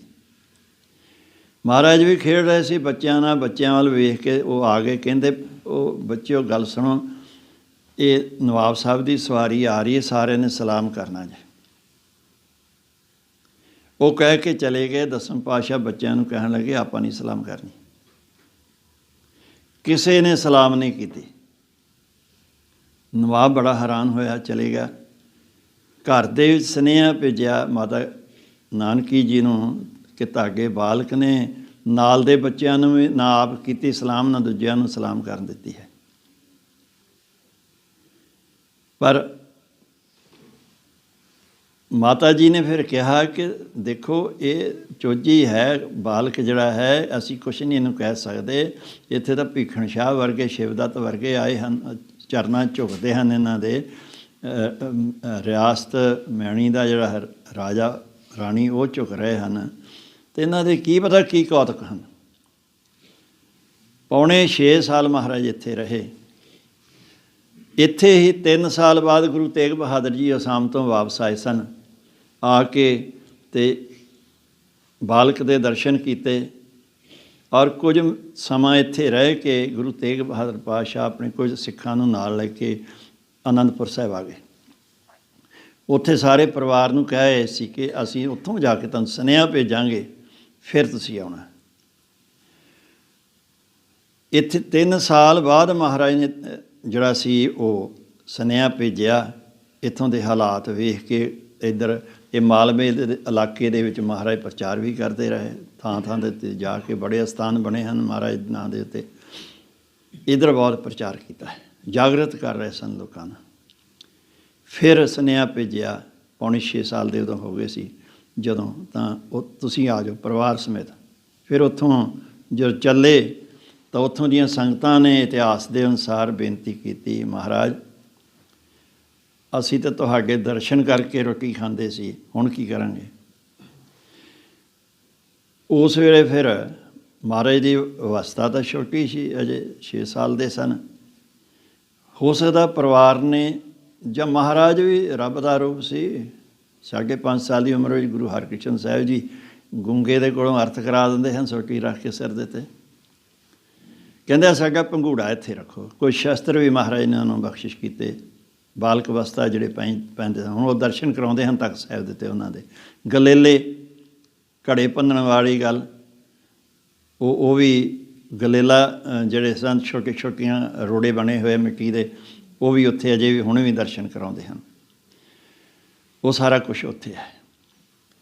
ਉੱਥੋਂ ਵਾਪਸ ਜਦੋਂ ਆ ਰਹੇ ਸੀ, ਉਸੇ ਤਰਵੈਣੀ ਵੀ ਪਹੁੰਚੇ। ਉੱਥੋਂ ਅੱਗੇ ਆਏ, ਇੱਥੇ ਪੀਰ ਭੀਖਣ ਸ਼ਾਹ ਨੂੰ ਆ ਕੇ ਮਿਲੇ ਸਾਰਾ ਪਰਿਵਾਰ। ਇੱਥੇ ਆ ਕੇ ਉਹਦੇ ਦਰਸ਼ਨ ਕੀਤੇ। ਆਪ ਵੀ ਮਹਾਰਾਜ ਨੇ ਦਰਸ਼ਨ ਬਖਸ਼ੇ। 3 ਮਹੀਨੇ ਇੱਥੇ ਰਹੇ ਹਨ ਮਹਾਰਾਜ। ਭੀਖਣ ਸ਼ਾਹ ਨੇ ਬੜੀ ਸੇਵਾ ਕੀਤੀ, ਮਹਾਰਾਜ ਨੂੰ ਆਉਣ ਨਹੀਂ ਸੀ ਦਿੰਦਾ, ਆਂਦਾ ਸੀ ਅਜੇ ਰਹੋ, ਹੋਰ ਰਹੋ, ਇੰਨਾ ਪਿਆਰ ਸੀ ਉਸਦਾ। ਇੱਥੋਂ ਫਿਰ ਮਹਾਰਾਜ ਅਨੰਦਪੁਰ ਸਾਹਿਬ, ਪਹਿਲਾਂ ਕੀਰਤਪੁਰ ਸਾਹਿਬ ਪਹੁੰਚੇ। ਸਾਰੇ ਸਥਾਨਾਂ ਦੇ ਦਰਸ਼ਨ ਕੀਤੇ। ਗੁਰੂ ਹਰਗੋਬਿੰਦ ਸਾਹਿਬ ਜੀ ਦਾ ਸਥਾਨ, ਜਿੱਥੇ ਗੁਰੂ ਹਰਿਰਾਏ ਸਾਹਿਬ ਜੀ ਦਾ ਜਨਮ ਹੋਇਆ ਸੀ, ਉਹ ਵੀ ਸਥਾਨ ਉੱਥੇ ਹੈ। ਸ਼ੀਸ਼ ਮਹਿਲ, ਜਿੱਥੇ ਗੁਰੂ ਹਰਕ੍ਰਿਸ਼ਨ ਸਾਹਿਬ ਜੀ ਦਾ ਜਨਮ ਹੋਇਆ ਸੀ, ਉਹ ਵੀ ਉੱਥੇ ਹੈ। ਸਾਰੇ ਅਸਥਾਨਾਂ ਦੇ ਦਰਸ਼ਨ ਕੀਤੇ। ਬਾਬਾ ਗੁਰਦਿੱਤਾ ਜੀ ਦੇ ਅਸਥਾਨ ਦੇ ਦਰਸ਼ਨ ਕੀਤੇ। ਫਿਰ ਅਨੰਦਪੁਰ ਸਾਹਿਬ ਪਹੁੰਚ ਗਏ ਸਨ। ਅਨੰਦਪੁਰ ਸਾਹਿਬ ਜਦੋਂ ਪਹੁੰਚੇ, ਫਿਰ ਸਭ ਤੋਂ ਪਹਿਲਾ ਕੰਮ ਜਿਹੜਾ ਸੀ ਉਹ ਗੁਰੂ ਤੇਗ ਬਹਾਦਰ ਪਾਤਸ਼ਾਹ ਨੇ ਇਹਨਾਂ ਨੂੰ ਵਿਦਿਆ ਦਾ ਜਿਹੜਾ ਸ਼ਸਤਰ ਵਿਦਿਆ ਅਤੇ ਸੰਸਾਰਕ ਵਿਦਿਆ, ਦੋਵੇਂ ਵਿਦਿਆ ਪੜ੍ਹਾਉਣ ਦਾ ਕੀਤਾ। ਉਸਤਾਦ ਰੱਖੇ। ਫਾਰਸੀ ਵਾਸਤੇ ਰਬੀ ਭਾਸ਼ਾ ਵਾਸਤੇ ਉਸਤਾਦ ਰੱਖਿਆ, ਮੁਸਲਮਾਨ ਸੀ ਜੋ। ਇਸੇ ਤਰ੍ਹਾਂ ਹੀ ਸੰਸਕ੍ਰਿਤ ਪੜ੍ਹਾਉਣ ਵਾਸਤੇ, ਗੁਰਮੁਖੀ ਸਾਰਾ ਕੁਝ ਕਰਨ ਵਾਸਤੇ ਮਹਾਰਾਜ ਦੇ ਵਾਸਤੇ ਉਸਤਾਦ ਰੱਖੇ। ਸ਼ਸਤਰ ਵਿਦਿਆ ਸਿਖਾਉਣ ਵਾਸਤੇ ਇਸੇ ਤਰ੍ਹਾਂ ਹੀ ਪ੍ਰਬੰਧ ਕੀਤਾ ਸਾਰਾ ਕੁਛ ਹੀ। ਇਹ ਭਾਂਤ ਪੰਨ ਦਈਨ ਦੁਲਰਾਏ, ਇਹ ਮਹਾਰਾਜ ਨੇ ਆਪ ਕਿਹਾ ਆਪਣੇ ਬਚਨ ਕਿ ਸਾਨੂੰ ਤਰ੍ਹਾਂ ਤਰ੍ਹਾਂ ਦੀ ਸਿੱਖਿਆ ਦਿੱਤੀ ਗਈ। ਅਨੇਕ ਭਾਂਤ ਦੀਨੀ ਅਨੇਕ ਭਾਂਤ ਦੀਨੀ ਸਿੱਖਿਆ, ਇਸੇ ਤਰ੍ਹਾਂ ਹੀ ਤਰ੍ਹਾਂ ਤਰ੍ਹਾਂ ਦੇ ਤਰੀਕਿਆਂ ਨਾਲ ਰੱਖਿਆ ਵੀ ਕੀਤੀ। ਇਹ ਆਤਮ ਕਥਾ ਸਾਰਾ ਜਿਹੜਾ ਹੈ ਆਪਾਂ ਉਹਦੇ ਨੂੰ ਸੁਣਿਆ ਸੀ। 9 ਸਾਲ ਦੀ ਉਮਰ ਝੋਜੀ ਪ੍ਰੀਤਮ ਦੀ ਅਜੇ ਹੋਈ। ਕਸ਼ਮੀਰ ਦੇ ਪੰਡਤ ਆ ਕੇ ਔਰੰਗਜ਼ੇਬ ਨੇ ਸਖਤੀ ਕੀਤੀ ਸੀ, ਕਸ਼ਮੀਰ ਵੱਲ ਨਿਗਾਹ ਹੋ ਗਈ। ਇੱਥੇ ਪੰਡਤ ਜ਼ਿਆਦਾ ਵਿਦਵਾਨ ਹਨ, ਜੇ ਵਿਦਵਾਨ ਮੁਸਲਮਾਨ ਬਣ ਜਾਣ ਤਾਂ ਸਾਰੇ ਜਿੰਨੇ ਦੂਜੇ ਹਨ ਸਾਰੇ ਹੀ ਆਪੇ ਹੀ ਬਣ ਜਾਣਗੇ। ਇਸ ਕਰਕੇ ਬਹੁਤ ਹੀ ਸਖਤੀ ਕੀਤੀ। ਵਿਸ਼ੇਸ਼ ਹੁਕਮ ਭੇਜੇ ਉੱਥੋਂ ਦੇ ਸੂਬੇ ਨੂੰ, ਜੰਮੂ ਕਸ਼ਮੀਰ ਦੇ ਸੂਬੇ ਨੂੰ ਸਖਤੀ ਕੀਤੀ। ਬੜੇ ਦੁਖੀ ਹੋਏ। ਕਿਰਪਾ ਰਾਮ ਦੀ ਅਗਵਾਈ ਦੇ ਵਿੱਚ ਫਿਰ ਇਹ ਇਕੱਠੇ ਹੋ ਕੇ ਆਏ। ਇਹਨਾਂ ਨੂੰ ਪਤਾ ਸੀ ਕਿ ਗੁਰੂ ਹਰਗੋਬਿੰਦ ਸਾਹਿਬ ਜੀ ਦਾ ਜੀਵਨ, ਉਹਨਾਂ ਦਾ ਇਤਿਹਾਸ ਪਤਾ ਸੀ ਇਹਨਾਂ ਲੋਕਾਂ ਨੂੰ। ਅਨੰਦਪੁਰ ਸਾਹਿਬ ਗੁਰੂ ਤੇਗ ਬਹਾਦਰ ਪਾਤਸ਼ਾਹ ਦੇ ਚਰਨਾਂ 'ਚ ਹਾਜ਼ਰ ਹੋਏ। ਆਪ ਮਹਾਰਾਜ ਨੇ ਬਚਨ ਕੀਤਾ 10ਵੇਂ ਪਾਤਸ਼ਾਹ 9 ਸਾਲ ਦੀ ਉਮਰ ਵਿੱਚ। ਇਹ ਇਸ ਤੋਂ ਵੱਡਾ ਚੋਜ ਕੀ ਹੋ, ਕੌਤਕ ਕੀ ਹੋ, ਕਰਾਮਾਤ ਕੀ ਹੋ ਸਕਦੀ ਹੈ। ਕਹਿੰਦੇ ਮਹਾਰਾਜ ਜਾਓ, ਇਹਨਾਂ ਦੇ ਜਨੇਊ ਦੀ ਟਿੱਕੇ ਦੀ ਲਾਜ ਰੱਖੋ, ਇਹਨਾਂ ਨੂੰ ਬਚਾਓ, ਜਾਓ ਤੁਸੀਂ। ਮਹਾਰਾਜ ਨੇ ਇਸ਼ਾਰਾ ਕੀਤਾ ਸੀ ਨਾ ਕਿ ਆਪਣਾ ਆਪ ਵਾਰਨਾ ਪਏਗਾ, ਮਰਨਾ ਪਏਗਾ ਇਹਨਾਂ ਦਾ ਧਰਮ ਬਚਾਉਣ ਵਾਸਤੇ।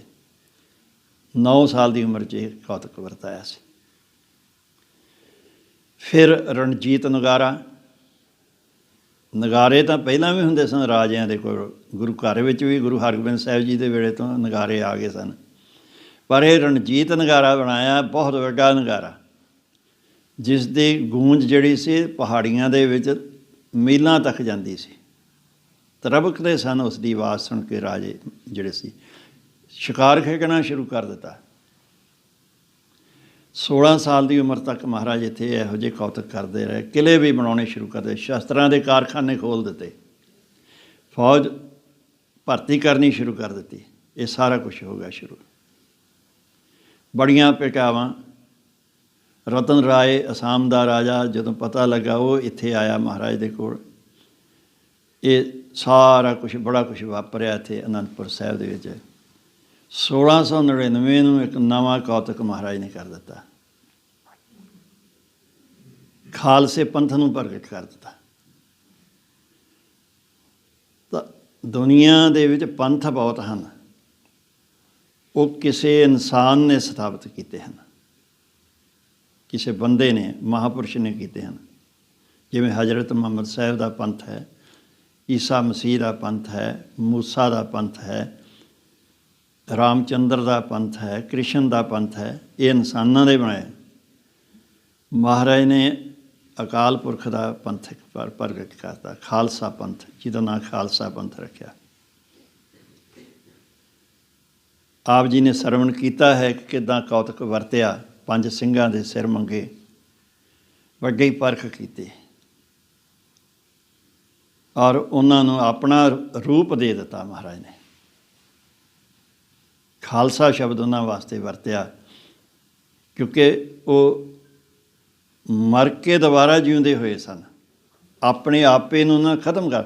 ਮਰਨ ਵਾਸਤੇ ਕੌਣ ਤਿਆਰ ਹੁੰਦਾ ਹੈ? ਜਿਹਦਾ ਆਪਾ ਮਰ ਜਾਵੇ, ਉਹ ਸਿਰ ਅੱਗੇ ਕਰਦਾ ਹੈ ਜਾ ਕੇ, ਲਓ ਜੀ ਕੱਟ ਦੇ। ਦੂਜਾ ਸਿਰ ਨੂੰ ਬਚਾਉਣ ਦਾ ਯਤਨ ਕਰਦਾ। ਸੋ ਇੰਝ ਸਤਿਗੁਰੂ ਜੀ ਨੇ ਸਾਰੇ ਪਾਸੇ ਹੀ ਦਬਦਬਾ ਵਧਿਆ। ਪਹਾੜੀ ਰਾਜੇ ਡਰਨ ਲੱਗ ਪਏ, ਸਹਿ ਸਹਿ ਨਾਲ ਇਕੱਠੇ ਹੋਣੇ ਸ਼ੁਰੂ ਹੋ ਗਏ। ਮਹਾਰਾਜ ਦੇ ਨਾਲ ਬਹਾਨਿਆਂ ਨਾਲ ਲੜਾਈਆਂ ਸ਼ੁਰੂ ਹੋਈਆਂ।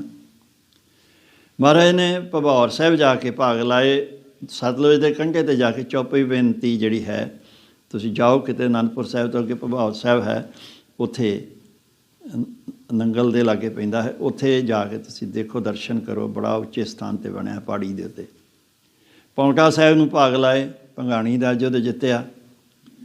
ਜਮਨਾ ਨਦੀ ਦੇ ਕੰਢੇ 'ਤੇ ਬਹਿ ਕੇ ਜਾਪ ਸਾਹਿਬ ਦੀ ਕਾਲ ਅਤੇ ਅਕਾਲ ਉਸਤਤ ਦੀ ਰਚਨਾ ਕੀਤੀ ਮਹਾਰਾਜ ਨੇ। 52 ਕਵੀ ਆਪਣੇ ਕੋਲ ਰੱਖੇ, ਹੋਰ ਵਿਦਵਾਨ ਇਕੱਠੇ ਕੀਤੇ। ਜਿੰਨੇ ਸਾਡੇ ਧਰਮ ਗ੍ਰੰਥ ਪੁਰਾਣੇ ਸਨ, ਮਹਾਂਭਾਰਤ ਹੈ, ਹੋਰ ਜਿਹੜੇ ਧਰਮ ਗ੍ਰੰਥ ਹਨ, ਸ਼ਾਸਤਰ ਵੇਦ ਆਦਿ, ਸਾਰਿਆਂ ਦੇ ਪੰਜਾਬੀ 'ਚ ਲੱਥੇ ਕਰਾਉਣੇ ਸ਼ੁਰੂ ਕਰ ਦਿੱਤੇ। ਇਹ ਸਾਰਾ ਕੁਝ ਤਾਂ ਕਿ ਲੋਕਾਂ ਨੂੰ ਪਤਾ ਲੱਗੇ ਕਿ ਸਾਡੇ ਇੱਥੇ ਕਿ ਇਹ ਸਾਡਾ ਇੰਨਾ ਅਮੀਰ ਵਿਰਸਾ ਹੈ। ਬਹੁਤ ਕੁਝ ਮਹਾਰਾਜ ਨੇ ਕਰਵਾਇਆ। ਉਹ ਬਹੁਤੀ ਜਿਹੜੀ ਰਚਨਾ ਮਹਾਰਾਜ ਨੇ ਕਰਵਾਈ ਉਹ ਸਰਸਾ ਨਦੀ 'ਚ ਰੁੜ ਗਈ ਸੀ ਉਸ ਵੇਲੇ, ਬਹੁਤ ਥੋੜ੍ਹਾ ਕੁਛ ਬਚਿਆ ਹੈ। ਬਾਕੀ ਬਹੁਤ ਕੁਛ ਕੀਤਾ। ਇਸੇ ਤਰ੍ਹਾਂ ਹੀ ਹੋਰ ਅਨੇਕਾਂ ਕੌਤਕ ਅੱਗੇ ਸੰਖੇਪ 'ਚ ਲਈਏ ਜਿਹੜਾ ਆਪਾਂ ਇਤਿਹਾਸ ਅੱਗੇ ਆਪਾਂ ਇੱਥੋਂ ਅਨੰਦਪੁਰ ਸਾਹਿਬ ਨੂੰ ਛੱਡਣ ਤੋਂ ਸ਼ੁਰੂ ਕੀਤਾ ਸੀ ਇਹ ਸ਼ਹੀਦੀ ਦਿਨਾਂ ਦੇ ਵਿੱਚ, ਅਤੇ ਜੋਤੀ ਜੋਤ ਸਮਾਉਣ ਤੱਕ ਉਹਨਾਂ ਦੇ ਕੌਤਕ ਸਾਰੇ ਸੁਣੇ ਸੀ। ਇਹ ਜਨਮ ਤੋਂ ਲੈ ਕੇ ਪ੍ਰਕਾਸ਼ ਤੋਂ ਲੈ ਕੇ ਅਨੰਦਪੁਰ ਸਾਹਿਬ ਤੱਕ ਦਾ ਜਿਹੜਾ ਸੀ ਇਹ ਮਹਾਰਾਜ ਦਾ ਜੀਵਨ ਇਤਿਹਾਸ ਹੈ। ਔਰ ਖਾਲਸੇ ਦੀ ਸਾਜਨਾ ਤੋਂ ਬਾਅਦ ਫਿਰ ਆਪ ਜੀ ਨੇ ਇਤਿਹਾਸ ਸੁਣਿਆ ਹੈ ਕਿ ਸਾਰਿਆਂ ਦੀ ਸਰਹੰਦ ਦੇ ਸੂਬੇ ਦੇ, ਲਾਹੌਰ ਦਾ ਸੂਬਾ, ਜੰਮੂ ਦਾ ਸੂਬਾ, ਹੋਰ ਜਿੰਨੇ ਸੀ ਇਹ ਸਾਰੇ ਹੀ, ਆ ਮਲੇਰਕੋਟਲੇ ਦਾ ਸੂਬਾ, ਸਾਰੇ ਹੀ ਇਹਨਾਂ ਨੂੰ ਰੜਕਦਾ ਸੀ ਖਾਲਸਾ। ਔਰ ਸਾਰੇ ਇਕੱਠੇ ਹੋਈ ਗਏ। ਪਹਾੜੀ ਰਾਜਿਆਂ ਨੂੰ ਨਹੀਂ ਚੰਗੇ ਲੱਗਦੇ ਮਹਾਰਾਜ, ਔਰ ਸਾਰੇ ਇਕੱਠੇ ਹੋ ਗਏ, ਘੇਰਾ ਪਾਇਆ, ਅਨੰਦਪੁਰ ਸਾਹਿਬ ਛੱਡਿਆ। ਚਮਕੌਰ ਦਾ ਅਨੋਖਾ ਯੁੱਧ, ਆਪਣੇ ਵੱਡੇ ਸਾਹਿਬਜ਼ਾਦਿਆਂ ਨੂੰ ਆਪ ਭੇਜਿਆ, ਜਾਓ ਸ਼ਹੀਦੀਆਂ ਪ੍ਰਾਪਤ ਕਰੋ। ਮਾਛੀਵਾੜੇ ਦੇ ਜੰਗਲ ਨੂੰ ਭਾਗ ਲਾਏ, ਆਲਮਗੀਰ ਨੂੰ ਭਾਗ ਲਾਏ, ਰਾਏਕੋਟ ਜਾ ਕੇ ਰਾਏ ਕੱਲਾ ਦੇ ਉੱਤੇ ਮਿਹਰ ਕੀਤੀ, ਉਸ ਅਸਥਾਨ ਨੂੰ ਭਾਗ ਲਾਏ। ਦੀਨੇ ਕਾਂਗੜ ਨੂੰ ਜਫਰਨਾਮਾ ਲਿਖ ਕੇ ਉੱਥੇ ਬੈਠ ਕੇ ਦੀਨੇ ਕਾਂਗੜ ਨੂੰ ਭਾਗ ਲਾਏ। ਇਸੇ ਤਰ੍ਹਾਂ ਹੀ ਟੁੱਟੀ ਗੰਢਣ ਵਾਲਾ ਸਥਾਨ ਖਿਦਰਾਣੇ ਦੀ ਢਾਬ ਨੂੰ ਭਾਗ ਲਾ ਦਿੱਤੇ। ਸਦਾ ਲਈ ਪ੍ਰਗਟ ਦੁਨੀਆ ਦੇ ਉੱਤੇ ਨਾਂ ਹੋ ਗਿਆ ਇਸ ਦਾ, ਖਿਦਰਾਣੇ ਦੀ ਢਾਬ ਦਾ ਮੁਕਤਸਰ ਬਣਾਤਾ ਉਸਨੂੰ। ਸਾਬੋ ਕੀ ਤਲਵੰਡੀ ਨੂੰ ਭਾਗ ਲਾਏ ਮਹਾਰਾਜ ਨੇ। ਦੇਖੋ, ਗੱਲੇ ਨੂੰ ਆਪਣਾ ਸਿੱਖ ਬਣਾਇਆ, ਅੰਮ੍ਰਿਤਧਾਰੀ ਗੱਲਾ ਸਿੰਘ ਬਣਾ ਦਿੱਤਾ। ਗੁਰੂ ਗ੍ਰੰਥ ਸਾਹਿਬ ਜੀ ਦੀ ਇੱਥੇ ਸੰਪੂਰਨਤਾ ਕੀਤੀ। ਗੁਰੂ ਤੇਗ ਬਹਾਦਰ ਸਾਹਿਬ ਜੀ ਦੀ ਬਾਣੀ ਜਿਹੜੀ ਸੀ ਉਹ ਗੁਰੂ ਗ੍ਰੰਥ ਸਾਹਿਬ ਚੜ੍ਹਾਈ। ਔਰ ਆਪ ਜਦੋਂ ਧੀਰ ਮੱਲੀਆਂ ਨੇ ਨਾ ਕਰਤੀ ਸੀ ਗੁਰੂ ਗ੍ਰੰਥ ਸਾਹਿਬ ਦਾ ਸਰੂਪ ਦੇਣ ਤੋਂ, ਉਸ ਵੇਲੇ ਆਪ ਮਹਾਰਾਜ ਨੇ ਸਾਰੀ ਗੁਰੂ ਗ੍ਰੰਥ ਸਾਹਿਬ ਦੀ ਬਾਣੀ ਆਪ ਭਾਈ ਮਨੀ ਸਿੰਘ ਜੀ ਨੂੰ ਲਾ ਕੇ ਲਿਖਵਾਈ ਸੀ। ਟਕਸਾਲਾਂ ਚਲਾਈਆਂ ਇੱਥੋਂ ਹੀ। 42 ਸਿੱਖਾਂ ਨੂੰ ਗੁਰਬਾਣੀ ਦੇ ਅਰਥ ਪੜ੍ਹਾਏ। ਵਿਸਰਾਮ ਕਿੱਥੇ ਕਿਵੇਂ ਲਾਉਣੇ ਹਨ, ਇਹ ਸਾਰਾ ਕੁਛ ਹੀ ਸਿਖਾਇਆ ਉੱਥੇ, ਤਾਂ ਕਿ ਗੁਰਬਾਣੀ ਦਾ ਪ੍ਰਚਾਰ ਹੋਏ। ਇਹ ਜਿਹੜੀਆਂ ਟਕਸਾਲਾਂ ਚੱਲ ਰਹੀਆਂ ਹਨ ਇਹ ਮਹਾਰਾਜ ਦੀਆਂ ਚਲਾਈਆਂ ਹੋਈਆਂ ਹਨ। ਇੱਥੋਂ ਫਿਰ ਮਹਾਰਾਜ ਮਾਤਾਵਾਂ ਵੀ ਇੱਥੇ ਹੀ ਆ ਕੇ ਦਰਸ਼ਨ ਕੀਤੇ ਮਹਾਰਾਜ ਦੇ। ਮਾਤਾ ਸੁੰਦਰ ਕੌਰ ਜੀ ਅਤੇ ਮਾਤਾ ਸਾਹਿਬ ਕੌਰ ਜੀ ਨੇ ਦਰਸ਼ਨ ਕੀਤੇ। ਮਾਤਾ ਜੀਤ ਕੌਰ ਜੀ ਤਾਂ ਪਹਿਲਾਂ ਹੀ ਅਕਾਲ ਚਲਾਣਾ ਕਰ ਗਏ ਸਨ ਅਨੰਦਪੁਰ ਸਾਹਿਬ ਦੇ ਵਿੱਚ ਹੀ। ਮਾਤਾ ਜੀਤ ਕੌਰ ਜੀ ਦਾ ਵੀ ਜਿਹੜਾ ਚਲਾਣਾ ਕਰਨਾ ਇਹ ਬੜਾ ਅਜਬ ਕੌਤਕ ਉੱਥੇ ਲਿਖਿਆ ਇਤਿਹਾਸ ਦੇ ਵਿੱਚ ਕਿ ਮਾਤਾ ਜੀ ਨੂੰ ਸੁਪਨਾ ਆਇਆ ਸੀ ਕਿ ਅਨੰਦਪੁਰ ਉੱਜੜ ਗਿਆ ਹੈ, ਸਾਰਾ ਪਰਿਵਾਰ ਸ਼ਹੀਦ ਹੋ ਗਿਆ ਹੈ। ਇਹ ਸੁਪਨਾ ਆਇਆ ਸੀ।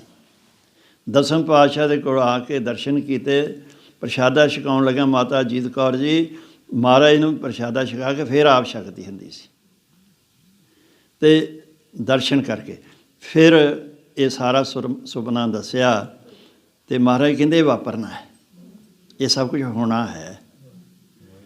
ਅਤੇ ਮਾਤਾ ਜੀ ਨੇ ਬਚਨ ਕੀਤਾ, ਮਹਾਰਾਜ ਮੈਂ ਤਾਂ ਨਹੀਂ ਵੇਖ ਸਕਾਂਗੀ ਅੱਖਾਂ ਦੇ ਨਾਲ ਇਹ ਇੰਨਾ ਦਰਦਨਾਕ ਸੀਨ ਜਿਹੜਾ ਹੈ ਆਪਣੇ ਬੱਚਿਆਂ ਨੂੰ ਸ਼ਹੀਦ ਹੁੰਦਿਆਂ ਨੂੰ, ਮੈਨੂੰ ਆਗਿਆ ਦਿਓ। ਮਾਤਾ ਜੀ ਫਿਰ ਮਾਤਾ ਜੀਤ ਕੌਰ ਜੀ ਉੱਥੇ ਹੀ ਆਪਣਾ ਉੱਥੇ ਹੀ ਸਰੀਰ ਛੱਡਤਾ ਹੈ ਉਸੇ ਵੇਲੇ। ਇਹ ਦੋ ਮਾਤਾਵਾਂ ਫਿਰ ਬਾਅਦ 'ਚ ਰਹੀਆਂ ਹਨ। ਜਿਹੜੀ ਮਾਤਾ ਸਾਹਿਬ ਕੌਰ ਜੀ ਇਹਨਾਂ ਨੂੰ ਖਾਲਸੇ ਦੀ ਮਾਤਾ ਬਣਾ ਦਿੱਤਾ। ਇਹਨਾਂ ਨੇ ਵੀ ਮੰਗੀ ਪੁੱਤਰ ਦੀ ਦਾਤ ਉਹਨਾਂ ਤੋਂ। ਮਾਤਾ ਸੁੰਦਰ ਕੌਰ ਜੀ ਦੇ ਪੁੱਤਰ ਬਾਬਾ ਅਜੀਤ ਸਿੰਘ, ਮਾਤਾ ਜੀਤ ਕੌਰ ਦੇ ਬਾਕੀ 3 ਸਾਹਿਬਜ਼ਾਦੇ ਮਾਤਾ ਜੀਤ ਕੌਰ ਦੇ ਸਨ। ਇਹਨਾਂ ਨੇ ਵੀ ਮੰਗੀ ਸੀ ਦਾਤ। ਕਹਿੰਦੇ ਤੁਹਾਡੀ ਝੋਲੀ 'ਚ ਖਾਲਸਾ ਪਾਇਆ, ਖਾਲਸਾ ਤੁਹਾਡਾ ਪੁੱਤਰ ਹੈ। ਹੁਣ ਖਾਲਸੇ ਦੀ ਮਾਤਾ ਸਾਹਿਬ ਕੌਰ ਹੈ, ਪਿਤਾ ਗੁਰੂ ਗੋਬਿੰਦ ਸਿੰਘ ਜੀ ਹਨ। ਦਮਦਮਾ ਸਾਹਿਬ ਤੋਂ ਅੱਗੇ ਸਾਬੋ ਕੀ ਤਲਵੰਡੀ ਤੋਂ ਮਹਾਰਾਜ ਤੁਰੇ ਅੱਗੇ ਆਗਰੇ ਪਹੁੰਚੇ। ਉੱਥੇ ਉਸ ਇਲਾਕੇ 'ਚ ਆਪ ਜੀ ਨੇ ਸੁਣਿਆ ਪਿਛਲਾ ਇਤਿਹਾਸ ਜਿਹੜਾ ਹੈ ਦਾਦੂ ਦੀ ਸਮਾਧ ਦੇ ਉੱਤੇ ਕਿਵੇਂ ਜਾ ਕੇ ਤੀਰ ਨਵਾਇਆ, ਕਿਵੇਂ ਤਨਖਾਹ ਲਗਵਾਈ ਖਾਲਸੇ ਦੇ ਕੋਲੋਂ, ਖਾਲਸੇ ਨੂੰ ਸੁਚੇਤ ਕੀਤਾ। ਇਹਨਾਂ ਦਿਨਾਂ ਦੇ 'ਚ ਔਰੰਗਜ਼ੇਬ ਦੀ ਮੌਤ ਹੋਈ, ਪੁੱਤਰਾਂ 'ਚ ਲੜਾਈ ਹੋਈ। 3 ਪੁੱਤਰ ਸਨ ਜਿਉਂਦੇ ਉਸਦੇ, ਤਿੰਨਾਂ ਨੇ ਐਲਾਨ ਕਰਤਾ ਅਸੀਂ ਬਾਦਸ਼ਾਹ ਇੱਕ ਤਾਂ ਉੱਧਰ ਦਾ ਉੱਧਰ ਹੀ ਰਹਿ ਗਿਆ ਕਾਬਲ ਵਾਲੀ ਸਾਈਡ ਦੇ ਉੱਤੇ, ਇੱਧਰਲੇ ਦੋ ਜਿਹੜੇ ਸੀ ਬਹਾਦਰ ਸ਼ਾਹ ਅਤੇ ਤਾਰਾ ਆਜ਼ਮ, ਇਹ ਦੋਨਾਂ ਦੀ ਲੜਾਈ ਹੋਈ ਫਿਰ ਆਗਰੇ ਦੇ ਲਾਗੇ। ਉਸ ਲੜਾਈ 'ਚ ਬਹਾਦਰ ਸ਼ਾਹ ਨੇ ਬੇਨਤੀ ਕੀਤੀ ਮਹਾਰਾਜ ਨੂੰ ਕਿ ਮੇਰੀ ਮਦਦ ਕਰੋ, ਅਤੇ ਮਹਾਰਾਜ ਨੇ ਇਸ ਸ਼ਰਤ ਦੇ ਉੱਤੇ ਇਹਦੀ ਮਦਦ ਕੀਤੀ ਕਿ ਜਿਨ੍ਹਾਂ ਲੋਕਾਂ ਨੇ ਜ਼ੁਲਮ ਕੀਤਾ, ਸਾਹਿਬਜ਼ਾਦਿਆਂ ਨੂੰ ਸ਼ਹੀਦ ਕੀਤਾ ਹੈ, ਅਨੰਦਪੁਰ ਸਾਹਿਬ ਨੂੰ ਜਾੜਿਆ ਹੈ, ਇਹਨਾਂ ਨੂੰ ਸਜ਼ਾ ਦੇਵੇਂਗਾ? ਆਂਦਾ ਹਾਂ ਦਿਆਂਗਾ। ਇਸ ਸ਼ਰਤ ਦੇ ਉੱਤੇ ਮਹਾਰਾਜ ਨੇ ਇਹਦੀ ਮਦਦ ਕਰਕੇ ਇਹਨੂੰ ਰਾਜ ਭਾਗ ਦਵਾਇਆ ਸੀ। ਇਹਨੂੰ ਰਾਜ ਭਾਗ ਦਵਾ ਕੇ ਫਿਰ ਮਹਾਰਾਜ ਦੱਖਣ ਵੱਲ ਨੂੰ ਚਲੇ ਗਏ, ਹਜ਼ੂਰ ਸਾਹਿਬ ਪਹੁੰਚ ਗਏ, ਨੰਦੇੜ ਦੇ ਵਿੱਚ ਫਿਰ ਜਾ ਕੇ ਬੜੇ ਕੌਤਕ ਮਹਾਰਾਜ ਨੇ ਕੀਤੇ, ਅਤੇ ਇੱਥੇ ਹੀ ਮਹਾਰਾਜ ਨੇ ਆਪਣਾ ਜਿਹੜਾ ਹੈ ਸਰੀਰ ਤਿਆਗਿਆ, ਔਰ ਸਰੀਰ ਸਾਹਿਬ ਦੇ ਸਾਨੂੰ ਲੜ ਲਾ ਦਿੱਤਾ। ਦੋ ਬਚਨ ਸਾਨੂੰ ਸੰਗਤ ਨੂੰ ਸਾਰੀ ਨੂੰ ਯਾਦ ਰੱਖਣੇ ਚਾਹੀਦੇ ਹਨ ਦਸਮ ਪਾਤਸ਼ਾਹ ਦੇ। ਸਿੱਖਾਂ ਨੇ ਬੇਨਤੀ ਕੀਤੀ ਮਹਾਰਾਜ ਤੁਸੀਂ ਕਹਿੰਦੇ ਹੋ ਸਾਡੇ 3 ਰੂਪ ਹਨ, ਸਾਨੂੰ ਨਹੀਂ ਸਮਝ ਆਉਂਦੀ 3 ਰੂਪ ਤੁਹਾਡੇ ਕਿਵੇਂ ਹਨ, ਸਮਝਾਓ। ਇਹ ਭਾਈ ਨੰਦ ਲਾਲ ਜੀ ਨੇ ਲਿਖਿਆ ਹੈ ਤਨਖਾਹਨਾਮੇ ਵਿੱਚ, ਆਪ ਜੀ ਕਿਤੇ ਮਿਲੇ ਕਿਤਾਬ ਭਾਈ ਨੰਦ ਲਾਲ ਗ੍ਰੰਥਾਵਲੀ, ਉੱਥੇ ਸਾਰਾ ਕੁਝ ਲਿਖਿਆ ਹੋਇਆ ਹੈ। ਮਹਾਰਾਜ ਕਹਿੰਦੇ ਪ੍ਰਥਮ ਰੂਪ 3 ਗੁਣ ਤੇ ਪਰੇ, ਨੇਤ ਨੇਤ ਜੇ ਵੇਦ ਉਚਰੈ। ਜਿਹੜਾ ਸਾਡਾ ਪਹਿਲਾ ਰੂਪ ਹੈ ਨਾ ਆਤਮਿਕ ਰੂਪ, ਉਹ 3 ਗੁਣਾਂ ਤੋਂ ਅਤੀਤ ਹੈ ਪਰਮਾਤਮਾ, 3 ਗੁਣਾਂ ਤੋਂ ਅਤੀਤ ਪਰਮਾਤਮਾ ਹੈ, ਜਿਸ ਨੂੰ ਵੇਦ ਵੀ ਨੇਤ ਨੇਤ ਕਹਿੰਦੇ ਹਨ। ਨੇਤ ਨੇਤ ਭਾਵ ਆ ਵੀ ਨਹੀਂ, ਇਸ ਤੋਂ ਵੀ ਪਰੇ, ਇਸ ਤੋਂ ਵੀ ਪਰੇ। ਇਹ ਪਹਿਲਾ ਇਹ ਹੈ। ਦੂਸਰਾ ਰੂਪ ਗ੍ਰੰਥ ਜੀ ਜਾਨ, ਦੂਜਾ ਰੂਪ ਸਾਡਾ ਗ੍ਰੰਥ ਜਾ ਮੈਂ ਭੇਦ ਨ ਰੰਚ ਪਛਾਣ, ਦੂਜਾ ਰੂਪ ਇਹ ਦੱਸਿਆ ਹੈ। ਤੀਸਰਾ ਰੂਪ ਸਿੱਖ ਹੈ ਮੋਰ, ਗੁਰਬਾਣੀ ਰਤ ਰਹੇ ਨਿਸਭੋਰ। ਗੁਰੂ ਗ੍ਰੰਥ ਸਾਹਿਬ ਵਾਲੀ ਗੱਲ ਤਾਂ ਆਪਾਂ ਨੂੰ ਆ ਗਈ ਹੈ, ਇਹ ਸਮੇਂ ਲੱਗੀ, ਆਪ ਭੁੱਲ ਗਏ। ਜਿਹੜਾ ਗੁਰੂ ਦਾ ਸਿੱਖ ਦਸਮ ਪਾਤਸ਼ਾਹ ਦਾ ਬਚਨ ਹੈ ਕਿ ਉਹ ਸਿੱਖ ਮੇਰਾ ਰੂਪ ਹੈ ਜਿਹੜਾ ਬਾਣੀ ਦੇ ਰੰਗ ਵਿੱਚ ਰੰਗਿਆ ਹੋਇਆ ਹੈ। ਕਦੇ ਸੋਚਿਆ ਜੇ? ਐਸੀ ਤੈਸੀ ਫੇਰਨ ਲੱਗਿਆ ਅਸੀਂ ਗੁਰਸਿੱਖਾਂ ਦੀ, ਕੋਈ ਵਹਿੰਦੇ ਨਹੀਂ, ਪੱਗਾਂ ਲਾਉਣ ਲੱਗਿਆ। ਸ਼ਰਮ ਆਉਂਦੀ ਹੈ ਜਦੋਂ ਆਪਾਂ ਸਾਰਾ ਕੁਝ ਕੁਝ ਵੇਖਦੇ ਹਾਂ ਸਿੱਖਾਂ ਦੇ ਵਿੱਚ। ਮਹਾਰਾਜ ਨੇ ਆਪਣਾ ਰੂਪ ਸਿੱਖਣ ਨੂੰ ਬਖਸ਼ਿਆ ਹੈ, ਔਰ ਦਸਮ ਪਾਤਸ਼ਾਹ ਦੇ ਇੱਕ ਪੰਛੀ ਝਾਤ ਸੀ ਸੰਖੇਪ ਰੂਪ ਦੇ ਵਿੱਚ। ਸਾਲ ਬਾਅਦ ਇਹ ਸਮਾਂ ਆਉਣਾ ਹੈ। ਦਾਸ ਨੇ ਕੋਸ਼ਿਸ਼ ਕੀਤੀ ਹੈ ਕਿਉਂਕਿ ਭੋਗ ਵੀ ਪੈਣਾ ਹੈ ਸ੍ਰੀ ਸਹਿਜ ਪਾਠ ਸਾਹਿਬ ਜੀ ਦਾ। ਬੀਬੀਆਂ ਨੇ ਕੀਰਤਨ ਦਾ, ਆ ਗਈਆਂ ਬੀਬੀਆਂ ਇੱਥੇ? ਆਈਆਂ ਹੀ ਨਹੀਂ? ਚਲੋ ਮੌਜ ਕਰਨ। ਅੱਛਾ, ਅਤੇ ਹਾਂ, ਕਵੀ ਸੰਤੋਖ ਸਿੰਘ ਜੀ ਦਾ ਬਚਨ ਮੈਨੂੰ ਯਾਦ ਆ ਗਿਆ, ਸੂਰਜ ਪ੍ਰਗਟ ਹੈ। ਛਾਏ ਜਾਤੀ ਏਕਤਾ ਨੇਕਤਾ ਬੁਲਾਏ ਜਾਤੀ, ਹੋਵਤੀ ਕੁਚੀਲਤਾ ਕਦੇ ਬਨ ਕਰਾਨ ਕੀ। ਪਾਪ ਪਰ ਪੱਕ ਜਾਤੇ ਧਰਮ ਤਾਂ ਸਕ ਜਾਤੇ, ਵਰਨ ਗਰਕ ਜਾਤੇ ਸਹਿਤ ਵਿਧਾਨ ਕੀ। ਦੇਵੀ ਦੇਵ ਦੋਹਰੇ ਸੰਤੋਖ ਸਿੰਘਾ ਦੂਰ ਹੋਤੇ, ਰੀਤ ਮਿਟ ਜਾਤੀ ਕਥਾ ਵੇਦਨ ਪੁਰਾਨ ਕੀ। ਸ੍ਰੀ ਗੁਰੂ ਗੋਬਿੰਦ ਸਿੰਘ ਪਾਵਨ ਪਵਨ ਸੁਰ, ਮੂਰਤ ਨਾ ਹੋਤੀ ਜੋ ਕਰਨਾ ਨਿਦਾਨ ਕੀ। ਇਹ ਬਚਨ ਹਨ ਸੂਰਜ ਪ੍ਰਕਾਸ਼ ਦਾਸ ਨੇ ਯਾਦ ਕੀਤੇ ਹਨ, ਦਸਮ ਪਾਤਸ਼ਾਹ ਦੇ ਬਾਰੇ ਬਚਨ ਹਨ। ਛਾਏ ਜਾਤੀ ਏਕਤਾ ਅਨੇਕਤਾ ਬੁਲਾਏ ਜਾਤੀ। ਆ ਜਿਹੜੇ ਵੱਖਰੇ ਵੱਖਰੇ ਧਰਮ ਹਨ, ਦਸਮ ਪਾਤਸ਼ਾਹ ਨਾ ਉੱਥੇ ਪ੍ਰਗਟ ਹੁੰਦੇ ਤਾਂ ਇੱਥੇ ਇੱਕੋ ਧਰਮ ਹੋਣਾ ਸੀ, ਮੋਮਨਾਂ ਦਾ, ਮੁਸਲਮਾਨਾਂ ਦਾ। ਛਾਏ ਜਾਤੀ ਏਕਤਾ ਅਨੇਕਤਾ ਬੁਲਾਏ, ਅਨੇਕਤਾ ਵਾਲੀ ਗੱਲ ਖਤਮ ਹੋ ਜਾਂਦੀ। ਔਰ ਇੱਥੇ ਸਾਰੇ ਪਾਸੇ ਕੁਰਾਨ ਦਾ ਸਿੱਖਿਆ ਸਾਰਿਆਂ ਨੂੰ ਪੜ੍ਹਾਈ ਜਾਣੀ ਸੀ, ਔਰ ਸਾਰੇ ਪਾਸੇ ਪਾਪ ਹੀ ਪਾਪ। ਧਰਮ ਤਾਂ ਸੱਕ ਜਾਤੇ, ਧਰਮ ਦੀ ਥਾਂ ਰਹਿਣੀ ਨਹੀਂ ਸੀ ਧਰਮੀ ਲੋਕਾਂ ਦੀ। ਵਰਨ ਗਰਕ ਜਾਤੇ, ਜਿਹੜੇ 4 ਵਰਨ ਬਣਾਏ ਹੋਏ ਸੀ ਬਾਹਮਣ ਨੇ, ਸਾਰੇ ਖਤਮ ਹੋ ਜਾਂਦੇ। ਸਹਿਤ ਵਿਧਾਨ ਕੀ, ਵੇਦਾਂ ਦਾ ਵੀ ਨਾਸ ਹੋ ਜਾਂਦਾ, ਵੇਦਾਂ ਨੂੰ ਵੀ ਕਿਸੇ ਨੇ ਨਹੀਂ ਸੀ ਇੱਥੇ ਪੁੱਛਣ ਦੇਣਾ। ਦੇਵੀ ਦੇਵ ਦੋਹਰੇ ਜਿਹੜੇ ਆਕੜੇ ਫਿਰਦੇ ਆ ਨਾ, ਆਂਦੇ ਅਸੀਂ ਹਿੰਦੂ ਰਾਸ਼ਟਰ ਬਣਾਉਣਾ, ਸੁਣਨ ਵਾਲੀਆਂ ਗੱਲਾਂ ਹਨ। ਨਾ ਇੱਥੇ ਦੇਵੀਆਂ ਲੱਭਣੀਆਂ ਸੀ ਕਿਤੇ, ਨਾ ਦੋਹਰੇ ਉਹਨਾਂ ਦੇ ਲੱਭਣੇ ਸੀ, ਨਾ ਮੰਦਰ ਲੱਭਣੇ ਸੀ।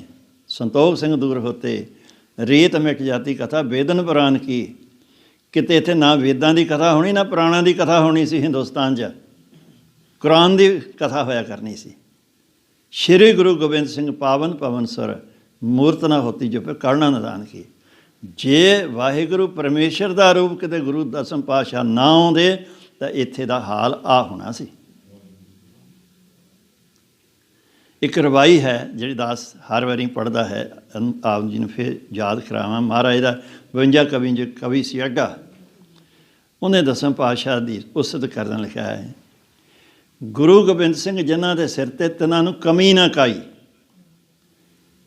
जिस दे सिर ते गुरु गोबिंद सिंह जी का हथ है उसनूं कदी किसी किस्म की कोई कमी नहीं आएगी जीवन दे विच।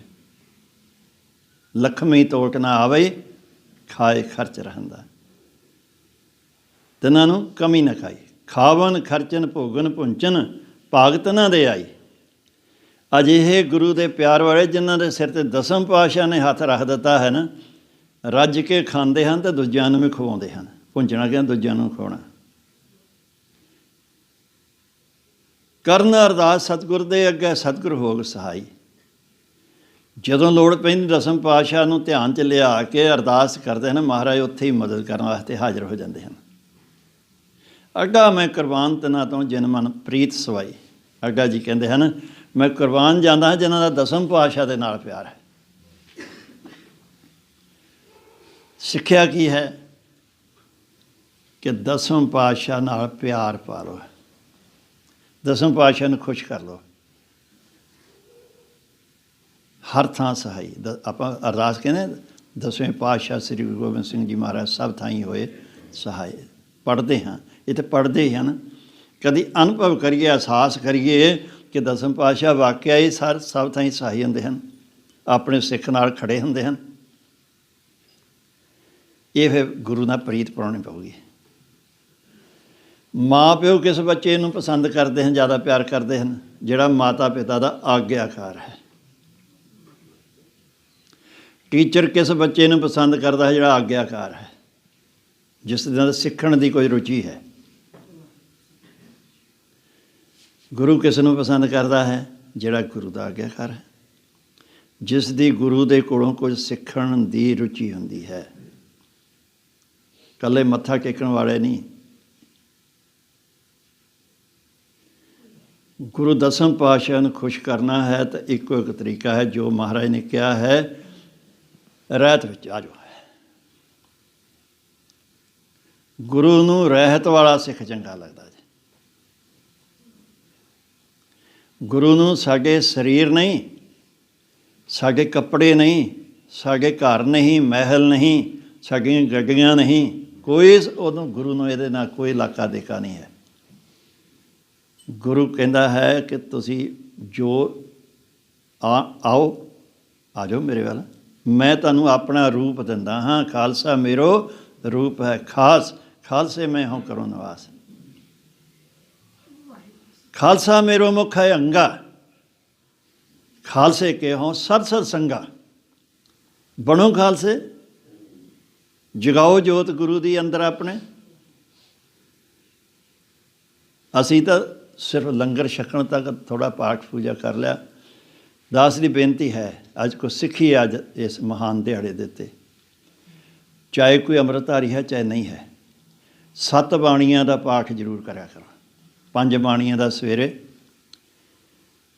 जिहड़े नहीं अमृतधारी गुरु बनाएगा उन्होंने समय ते लै आवेगा सही थां दे उत्ते। जरूर पाठ करो। बच्चों नूं 3 बाणियां पहलां जरूर पढ़ाओ, जपजी साहब, रहरास साहब, सोहला जरूर सिखाओ। 10 साल तक के बच्चे नूं ये 3 बाणियां पढ़नियां आउणियां चाहीदियां हन। उन्हां तो सुनिया करो घर दे बह के, माँ प्यो जिहड़े हन, जरूरी है। फिर इस तो बाद उन्हूं जाप साहब सवैये भी सिखाओ। उन्होंने 5 बाणियां दा नितनेमी बनाओ अपने बच्चे नूं, आप बनो। शाम नूं रहरास दा नेम ना कदे भी छड्डो। सौण लग्या सोहले की बाणी का जाप ना कदे भी छड्डिओ। इनू जो सौण लगना है ना, मंजे ते पै लम्मे पैण तो पहलां बैठ के सोहले बाणी का पाठ कर अरदास करके ਕਿ ਸੱਚੇ ਪਾਤਸ਼ਾਹ ਸਵੇਰ ਤੋਂ ਲੈ ਕੇ ਹੁਣ ਤੱਕ ਦੀਆਂ ਭੁੱਲਾਂ ਬਖਸ਼ ਦਿਓ, ਅੱਗੋਂ ਤੋਂ ਸਮੱਤ ਬਖਸ਼ੋ, ਰਾਤ ਆਪਣੀ ਯਾਦ ਵਿੱਚ ਲੰਘਾਇਓ। ਤੇਰੀ ਯਾਦ ਵਿੱਚ ਰਾਤ, ਸੁਪਨਾ ਵੀ ਤੇਰਾ ਹੀ ਆਵੇ, ਅਤੇ ਅੰਮ੍ਰਿਤ ਵੇਲੇ ਪਿਛਲੇ ਪਹਿਰ ਜਾਗਣ ਦਾ ਉਦਮ ਬਖਸ਼ੋ। ਰਾਤ ਨੂੰ ਕਰਕੇ ਅਰਦਾਸ ਸੌਂ ਮਾਰੇ ਆਪ ਸਹਾਈ ਹੋਆ ਸੱਚੇ ਕਾ ਸੱਚ। ਤੁਸੀਂ ਸੱਚ ਦੇ ਮਾਰਗ 'ਤੇ ਚਲੋ, ਵਾਹਿਗੁਰੂ ਗੁਰੂ ਦਸਮ ਪਾਤਸ਼ਾਹ ਹਾਜ਼ਰ ਹਨ। ਸੋ ਅਸੀਂ ਕਹਿੰਦੇ ਆ ਵੀ ਕਮੀ ਨਹੀਂ ਜੀ, ਆ ਵੀ ਨਹੀਂ। ਸਭ ਕੁਝ ਹੀ ਮਿਲ ਜਾਂਦਾ ਹੈ ਗੁਰੂ ਦਸਮ ਪਾਤਸ਼ਾਹ ਨੂੰ ਖੁਸ਼ ਕਰਨਾ, ਸਭ ਕੁਝ ਹੀ ਮਿਲ ਜਾਂਦਾ ਹੈ, ਸਾਰੀਆਂ ਭੁੱਖਾਂ ਦੂਰ ਕਰ ਦਿੰਦਾ ਹੈ ਗੁਰੂ। ਆਓ ਭੁੱਲਾਂ ਚੁੱਕਾਂ ਦੀ ਖਿਮਾ ਕਰਨੀ, ਸਹਿਜ ਪਾਠ ਦਾ ਭੋਗ ਪਾਉਣਾ ਹੈ। ਆਓ ਸਹਿਜ ਪਾਠ ਬਾਣੀ ਜਿਹੜੀ ਸੰਗਤ ਚਾਹੁੰਦੀ ਹੈ ਨਾਲ ਨਾਲ ਪਾਠ ਕਰਨਾ, ਬਹੁਤਾ ਲਮਕਾ ਕੇ ਨਹੀਂ ਕਰਨ ਦੀ ਲੋੜ, ਸਾਡੇ ਕੋਲ ਟਾਈਮ ਬੜਾ ਸੀਮਿਤ ਹੁੰਦਾ ਹੈ, ਅਤੇ ਇਹ ਸਹਿਜ ਵਿੱਚ ਕਰਨਾ ਹੈ।